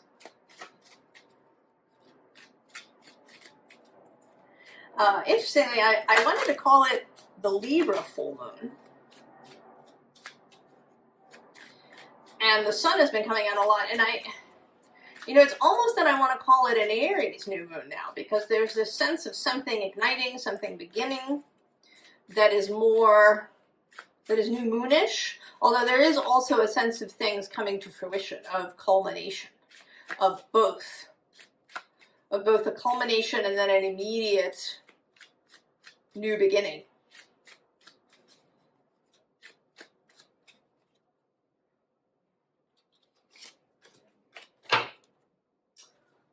Morning dew girl.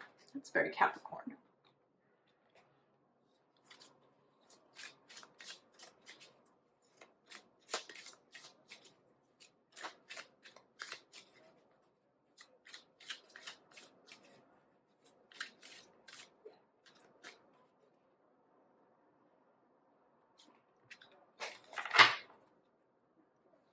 East beginnings, you see what I mean?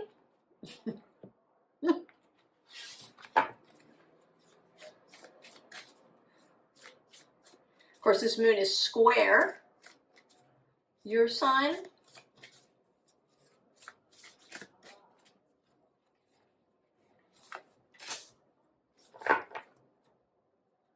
We are nature. Becoming grounded, embodiment, living in connection. That is also a theme of these readings.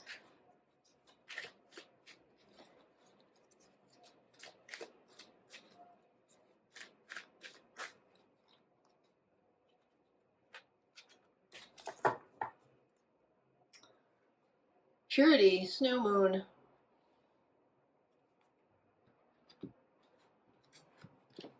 Oh, the art of seduction. That was in Scorpio's reading. North, expansion. Release the petals. This is the third instance of this card. Transformation, death and rebirth, shedding, all change. And wisdom, also the third entry of that card.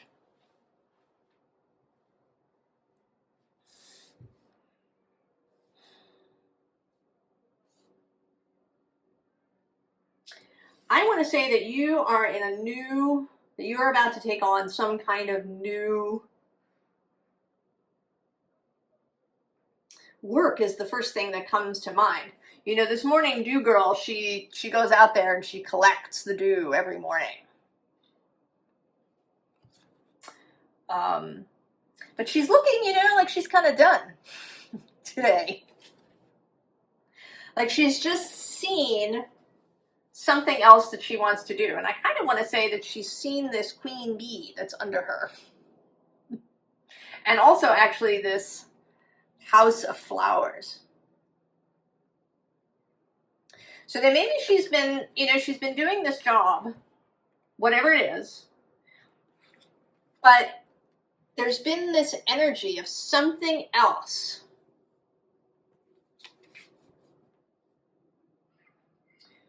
that wants to be done.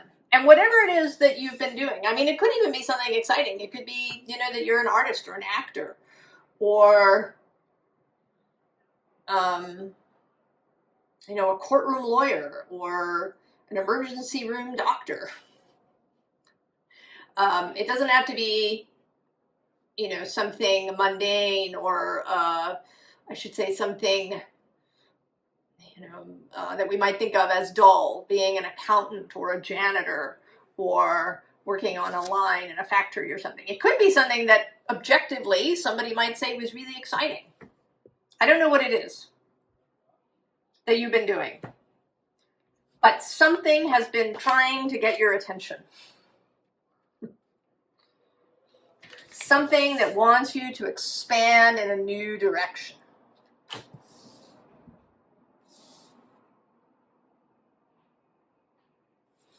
something, right? This release.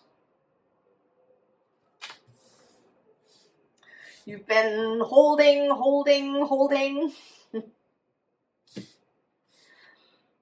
And there's something that wants you to release.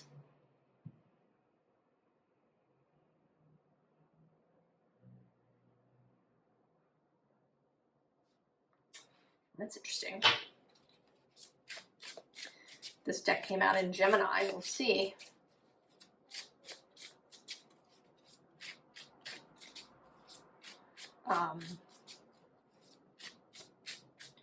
Right? Gaining wisdom.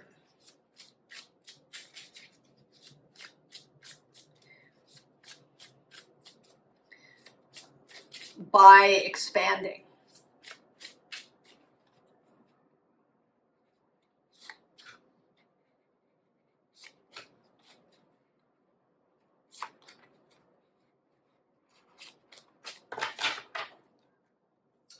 Oh, the Ten of Saucers. Ten of Pentacles. Finished. Who's on the underside? The Three of Saucers.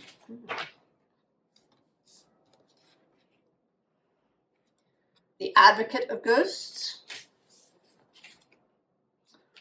The Hollow Earth.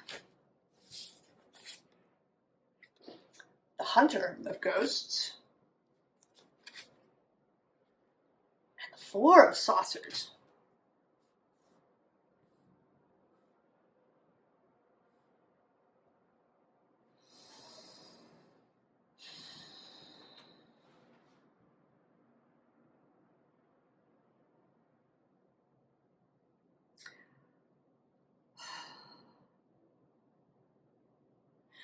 Okay, so maybe it's not just something that's been trying to attract your attention, but someone.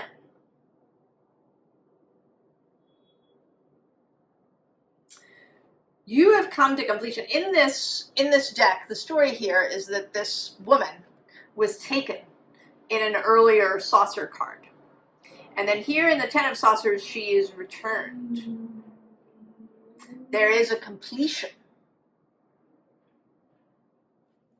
Now, below her, interestingly, is the Lover's card, which is here the Puka, about things not necessarily being the way they appear, and maybe somebody not being the way they appear. And then also with redemption. Oh.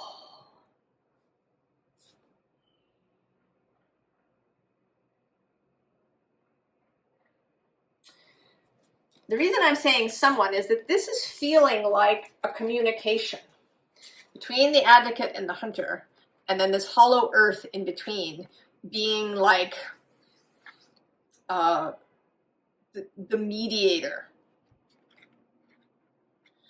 That a message is crossing through the hollow earth from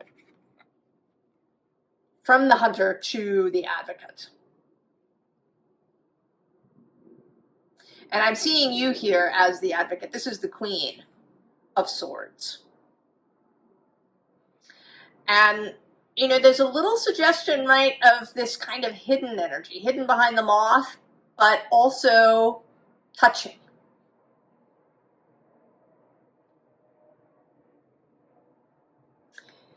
And it almost, I'm a little reluctant, but I am going to say that there's something here that's coming back.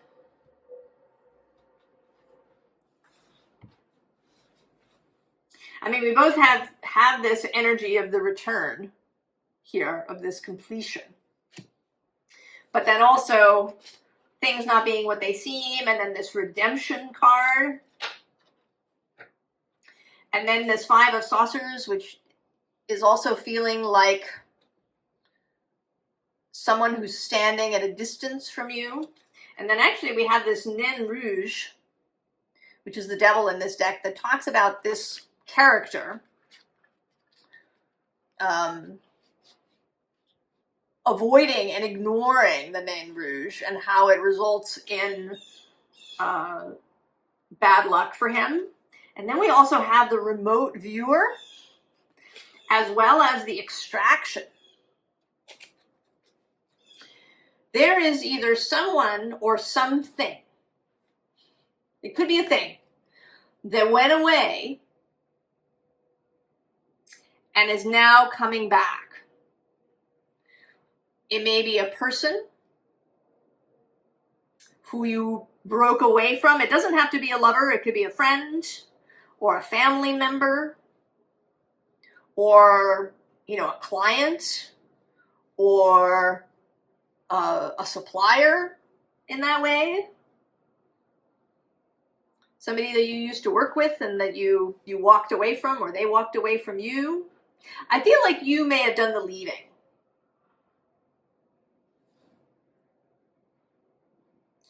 And that now they're back.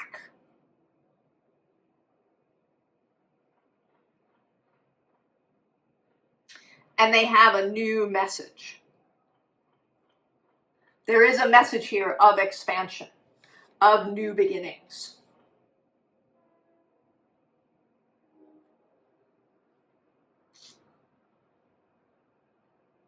And then with this Four of Saucers, which is the Four of Pentacles, but that there's something new entirely that will be created. You know, that they are renewed. Right? They are back.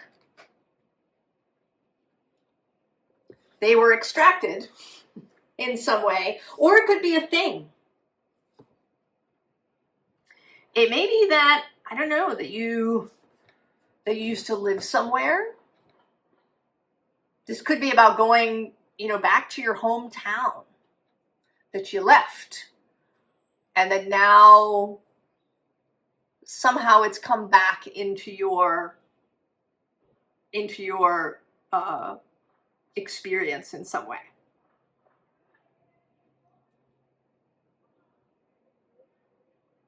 This might be something that you used to do. It could be something even that you used to believe that you cut out. I'm not believing that anymore. It might be a faith that you're coming back to. But there's something from the past that was extracted in some way. Either you left it, or it left, or circumstances took you, right? You left your hometown to go to college.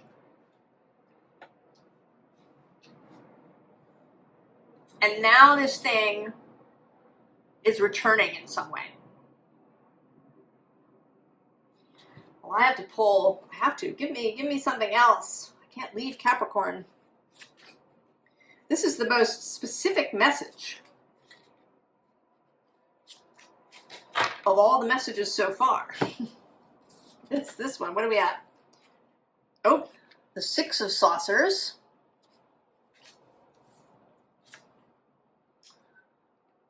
The Skeptic of Portals. That's the King of Cups. And the Four of Ghosts, which is the Four of Swords.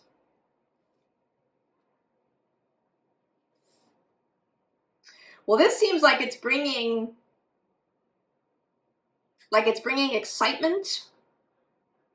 It's bringing a new opening, a new beginning into your life, right? You're turning your back on the Four of Ghosts. I mean, maybe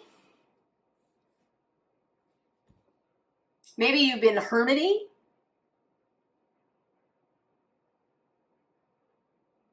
And now you're kind of returning to life. That has been a theme throughout these readings, this idea of coming back into contact with people in an intimate way.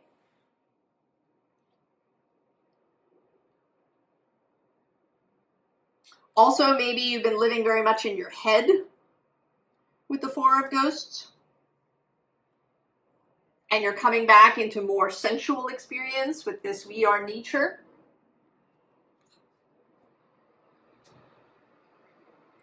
An example that's coming to mind is that maybe you You know, maybe you had a really physical job for a while.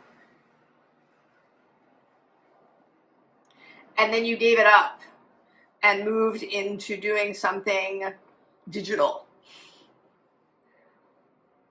You know, you worked in an office, you worked with computers, you know, did something virtual.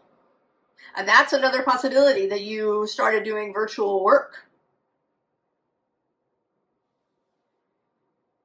That you, maybe that was a pandemic thing, a lockdown thing, that you started working from home, or that you changed jobs to have something that was very virtual. And now you're returning to the physical.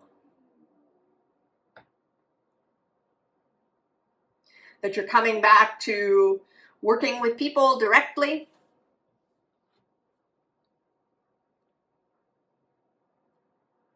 And that this is going to be expansive for you, Capricorn. Intriguing, very, very intriguing, Capricorn.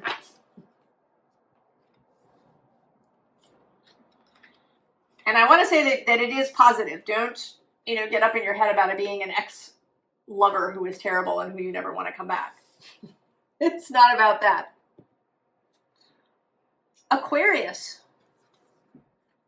Deeper than before is our theme.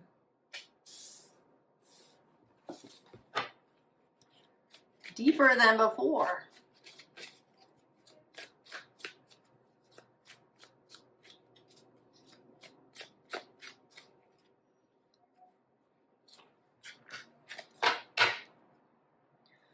To the moon and back.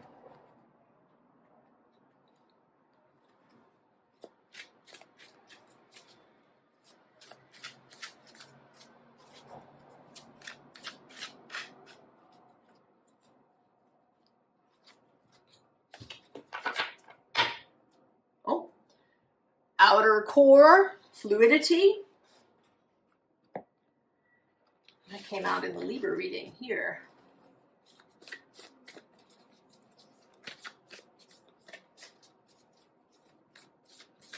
This moon is sextile your sign.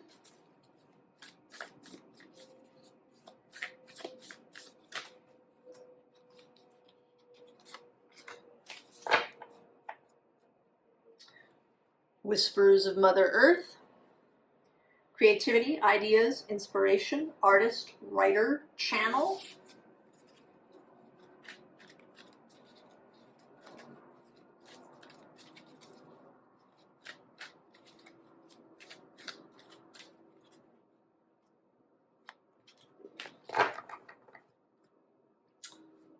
Focus. I think that might have come out in the Libra reading too. I'm not sure. Home in the sky. The desert, solitariness. The reunion. Soul recognition, collaboration, partnership, friendship.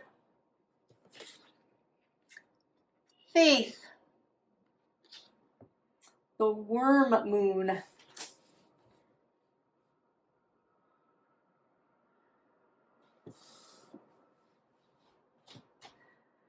Well,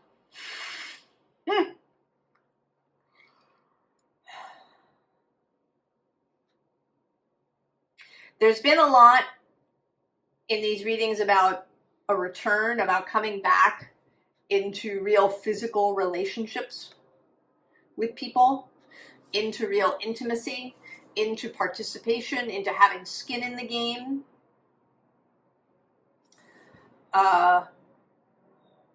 There is, if you are interested in this, absolutely the energy of pregnancy. With this reunion, that the reunion of souls, of your child's soul and you.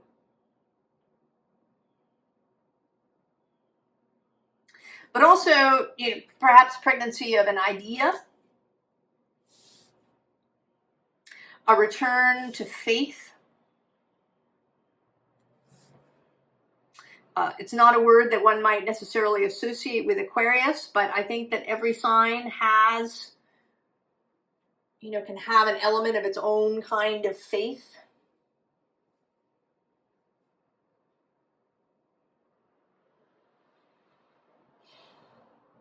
With this focus, this idea of deeper, of immersion,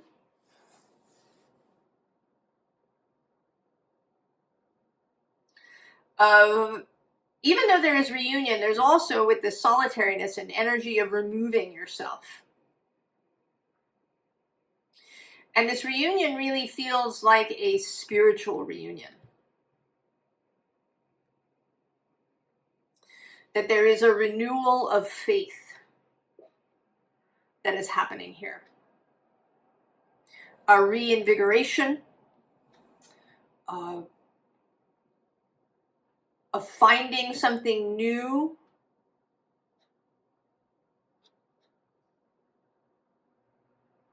of seeing your faith in a way that you hadn't before.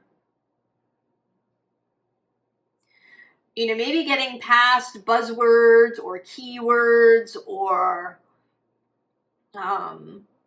AI summaries of whatever kind of spiritual direction you're going in, and finding the real core beyond all of that.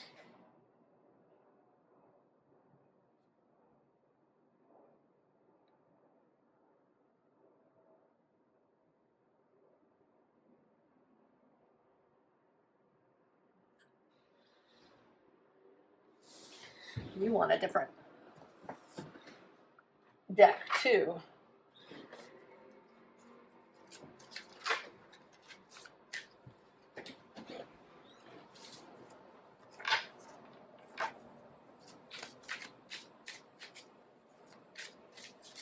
And the ones chosen, Libra wanted a different deck. So there does seem to be this, of course there is a connection with Libra, another air sign trine yours.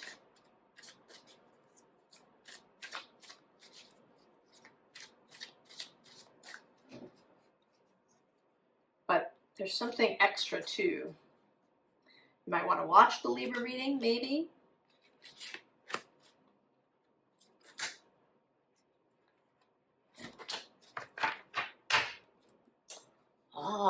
Two of Cups. There's that reunion energy. Who's on the underside? The King of Cups. Six of Pentacles. The Queen of Cups.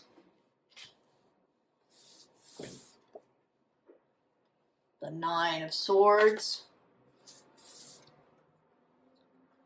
The Princess of Wands. Ten of Wands.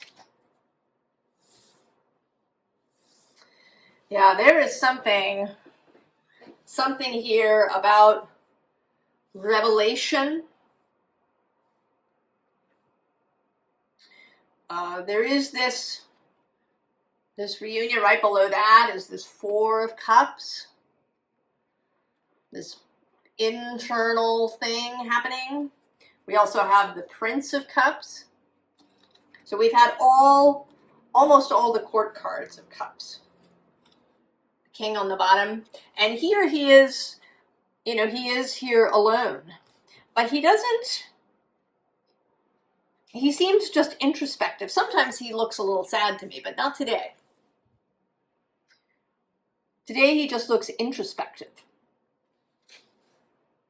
And I kind of now want to find next to him is this oppression.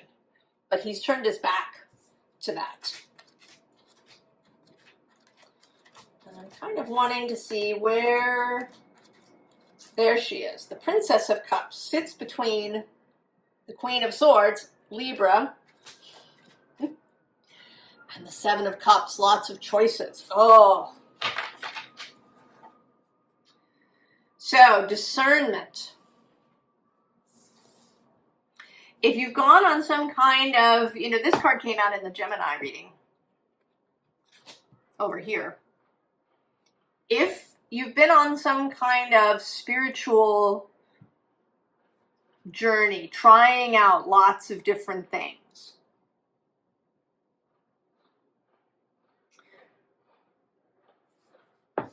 Maybe learning from lots of different people. Now you are finding your way to that which is really yours. If you've been confused, fearful, anxious, something is going to come into your experience that will feel like a reunion. It may not be anything you've encountered before. It's just going to feel like that. And it may be, perhaps in a past life, that you followed this faith.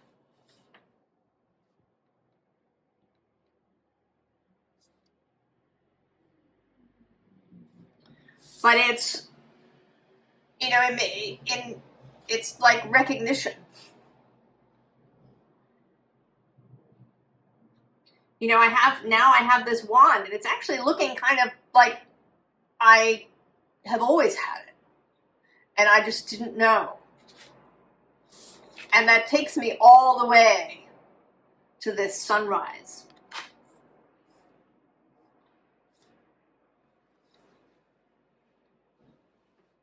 It takes me all the way to this new day,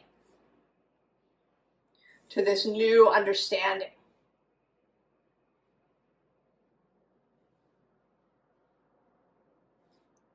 Who's under the Two of Cups? Oh yes, the Four of Cups and the Prince of Cups. There's the Five of Wands, which may have been all the different searching, and then the Nine of Wands, of coming to the end of searching. We do have the Princess of Pentacles, as well as the Princess of Swords. Being willing to be a student, to see things maybe that you haven't seen before. And there is something very emotional about it. There is an aspect of coming home, of, you know, being in this energy.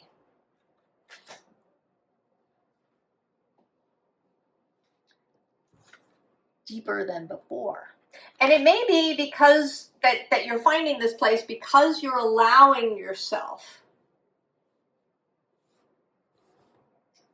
to be more vulnerable, to be more connected. It is possible that there is some group that this is associated with, that you go and find a church, that your willingness to come out of solitariness. But it doesn't have to be that way. It doesn't have to be something that involves a group. There isn't a strong group energy here. There is this willingness to go really deep, to see whatever tradition this is from a more embodied perspective, rather than just words on a page. I was saying in another reading that Aries and Libra are Mars and Venus. And although they're not the more earth and water energies of Taurus, Scorpio, it is still bodily energy. Venus and Mars are energies of the body.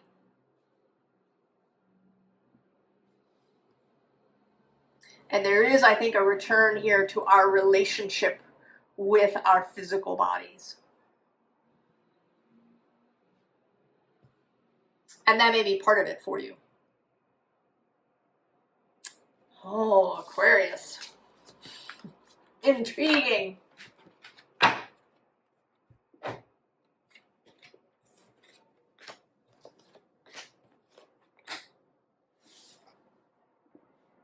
All right, Pisces. Our theme is deeper than before.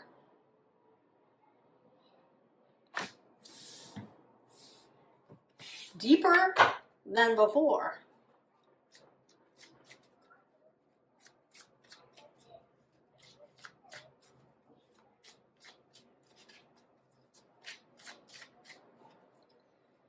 I'm very interested to see what comes out for you.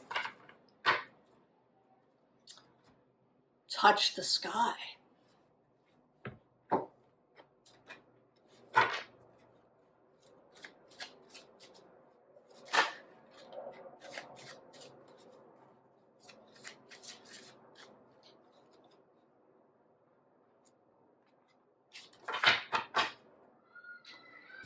Marine life, richness.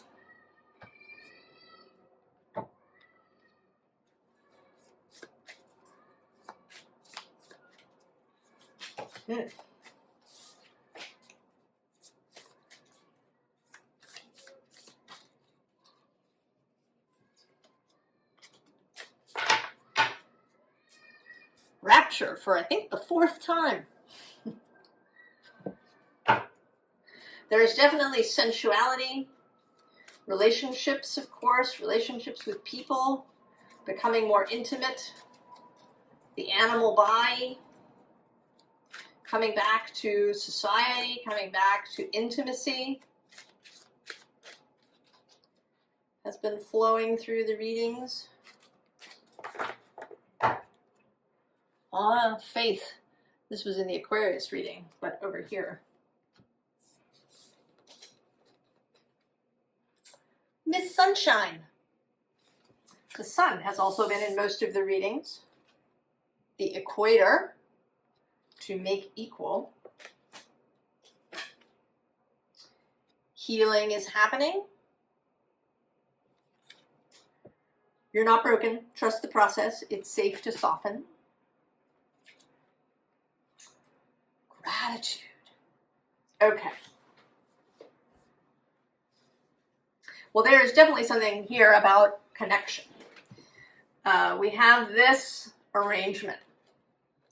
See, there's a person here in this card, and she is, right, she's extending a line, and this person is looking up. And then as our card here, we have these two hands clasping. We also have these two people.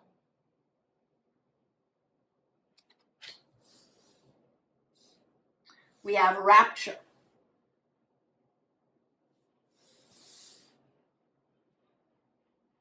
And then with the healing, it seems like either a particular relationship in your life is maybe going to be healed.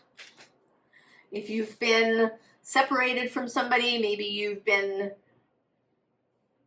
the relationship has been strained. That there's the possibility here of a healing of that. There's also the possibility of a new meeting. That, maybe somebody has been trying to get your attention. Or it could be that you've only met in the everyone rather than in the physical world.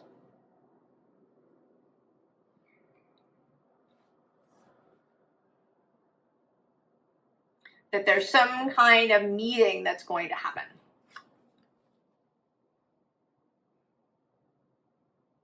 And even here, here this is a sense of night and day.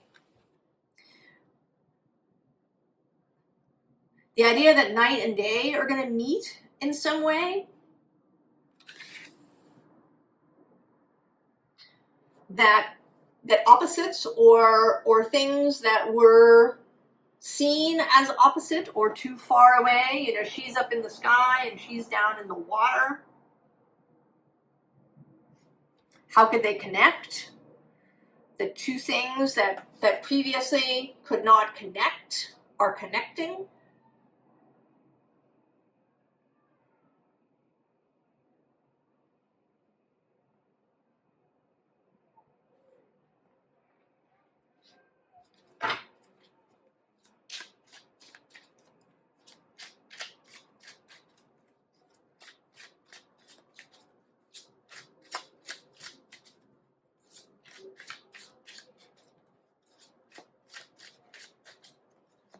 It could, I do want to say, it's occurring to me, it could be pregnancy.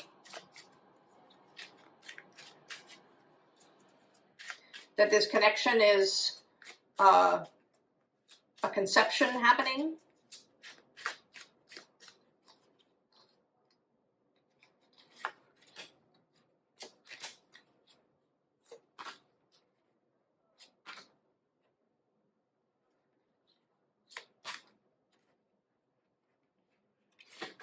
You want a lot of cards, Pisces.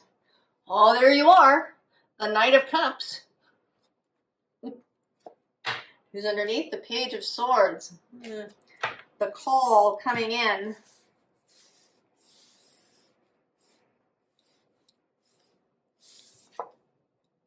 Oh, the Fool.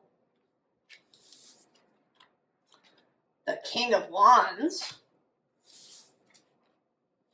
The Two of Cups. The Four of Cups. The Chariot.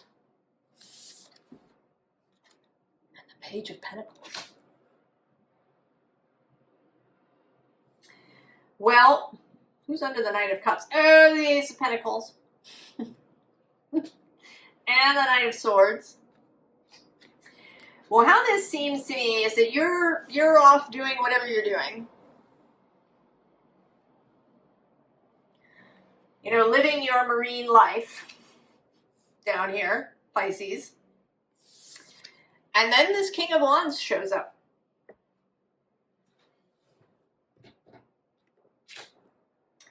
And offers this Two of Cups. Now this might, it certainly, you know, feels romantic, but it could be something like a job or a really intimate friendship. And initially you're sort of, you're not sure, right? This Four of Cups, maybe you've been alone for a long time, or you're just really, right, you're this fool, you're preoccupied with something that you're doing. But this Chariot energy, this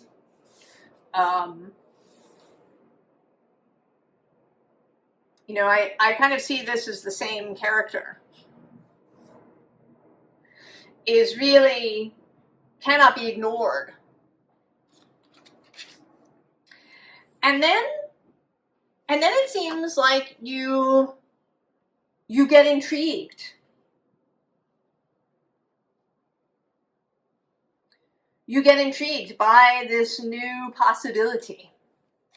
And you know, just now I realized, I have never noticed before, that there's this owl here.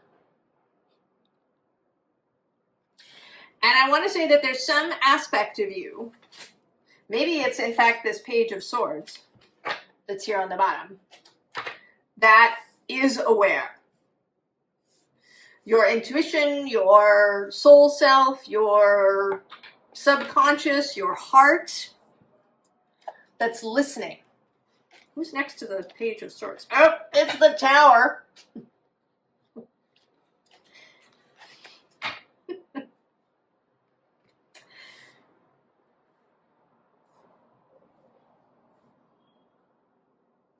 So this, and I do want to say that it's a person, that it's not an event.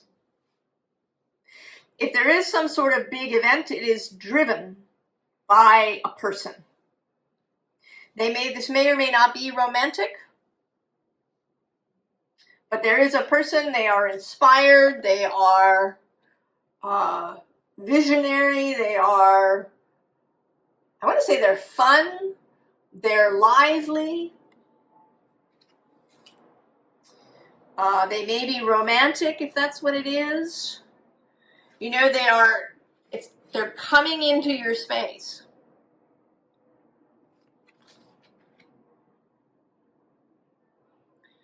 They're coming into your space like the sun. King of Wands is associated with Leo, with the sun.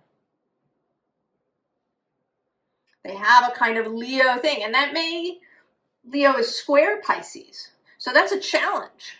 But I think that you're up for it. That there's an initial, I don't think that you're opposed to it necessarily, so much as you're kind of caught up maybe in whatever you've been doing. You're just not paying attention so much on the immediate level. But there is part of you that sees. And then when they really, right, when they become, you can't ignore this giant elephant in the room, then you get intrigued.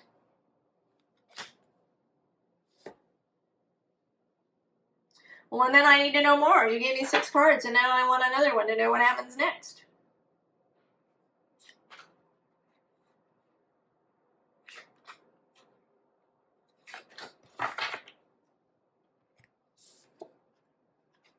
Knight of Pentacles. Oh. There's the Ace of Pentacles. Oh, and the Tower.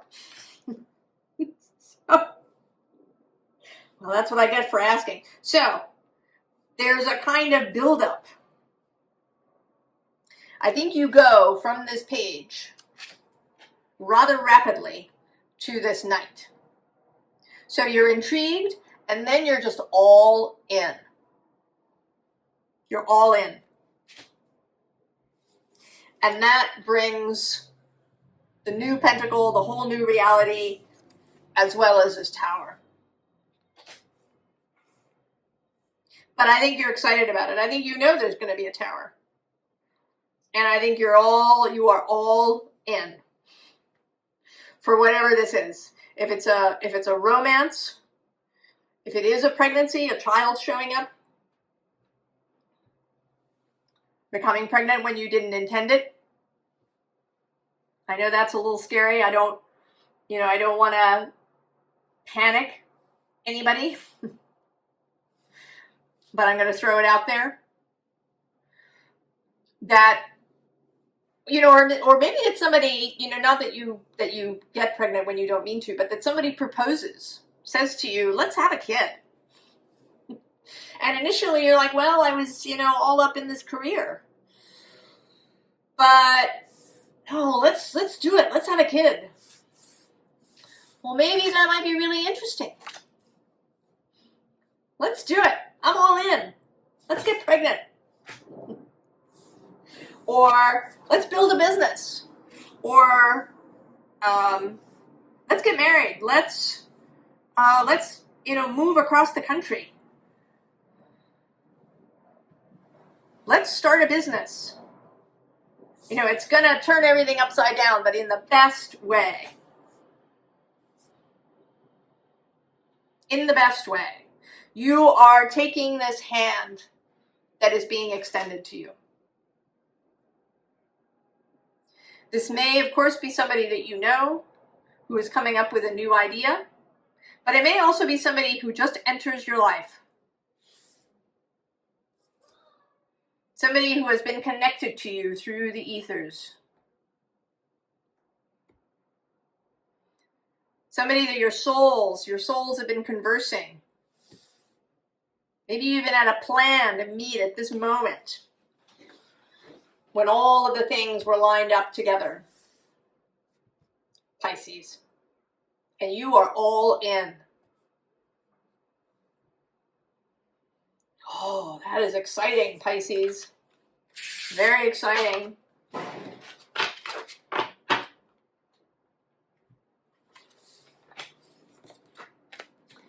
Now, do I want to do a collective? Yeah, let's do it. Why not? I'm a little hungry, it has to be said, but we can do one more.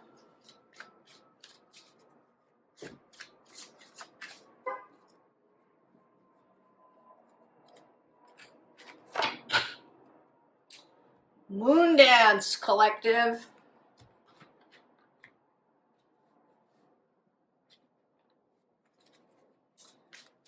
That's where we are in the Moon Dance.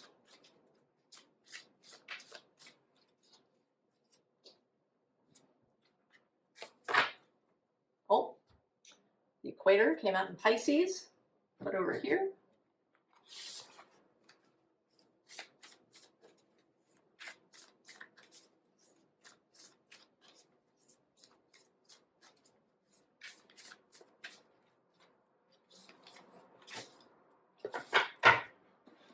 The rapture, again, absolutely. This is about rapture.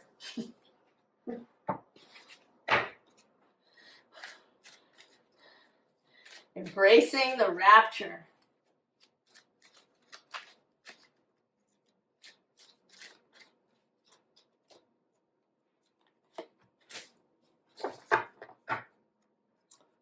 And power. Full moon. No rain today. That's solar energy. Mountain, clarity. Healing is happening, also reappears several times. And boundaries. All part of the theme.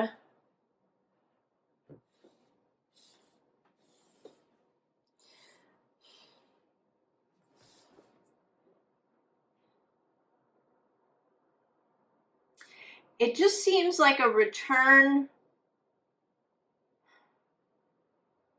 to connection, a return to the idea that we can be happy, that we can be joyful, that we can be a society, that we can be connected to one another, that there is power in connection, that there is power in sensuality and rapture, that there's power in the moon dance, in this dance of the planets, that we can be optimistic, that we can have clarity about where we're going, that healing is possible and that it is happening, that we will find reconnection to each other.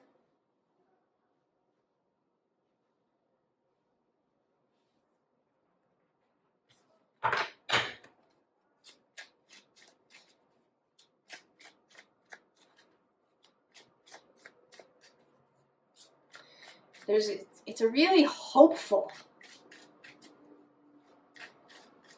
energy. We've had the faith card has come out a couple of times, several times.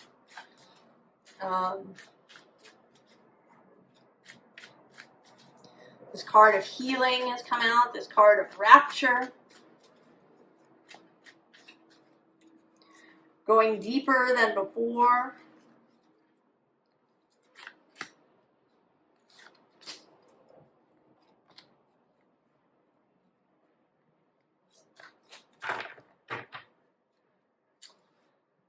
Two of Swords, the choice.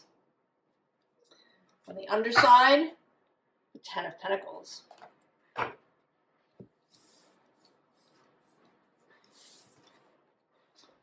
Three of Pentacles. The Knight of Cups. The King of Cups.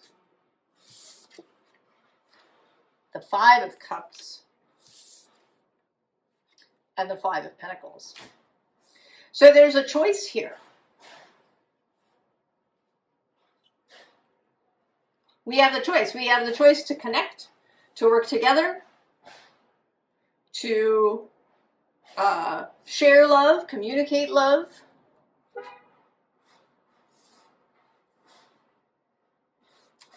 This sort of feels as if this is us. here in the center. We're considering. We're considering. We can stick to this Five of Cups, Five of Pentacles, sad thing going on over here. Or we can turn towards this Knight of Cups, this Three of Pentacles, coming back to one another. Reconnecting with people, reconnecting with life, reconnecting with our hearts. Who's under the Two of Swords? Oh, it's the Ten of Swords. And the Devil. But also there's the Queen of Cups. That connection.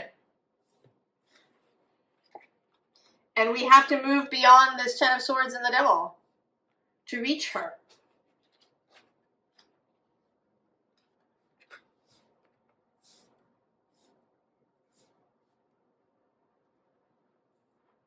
It's a simple choice.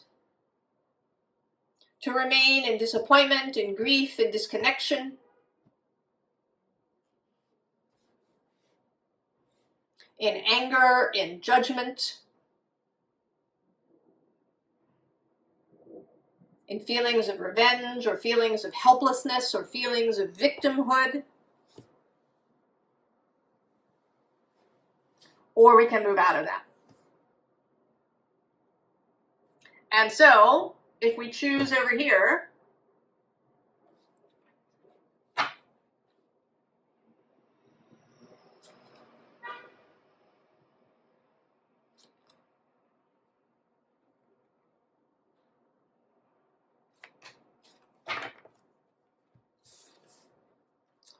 Five of Wands, the challenge,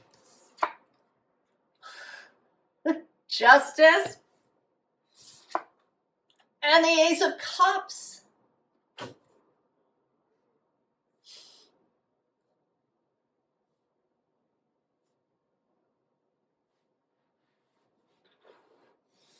So it's a challenge, but it takes us into harmony, into this balance, into alignment, into love.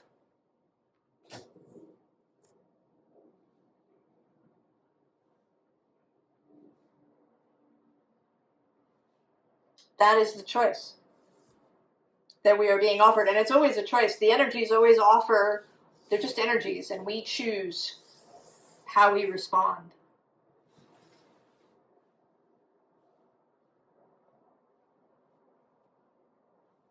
We know that if you stay over here, you've got the Devil.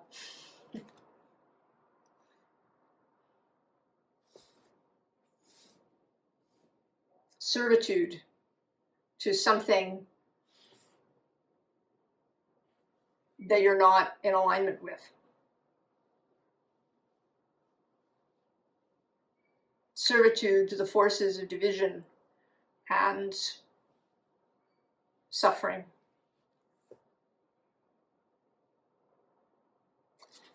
Oh, collective. Allow this moon to grace you, to open you up, to free you.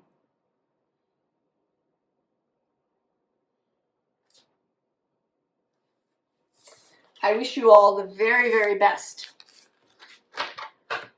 I hope that you feel the beauty and the power of this moon. And that you choose the path to the Ace of Cups, to justice.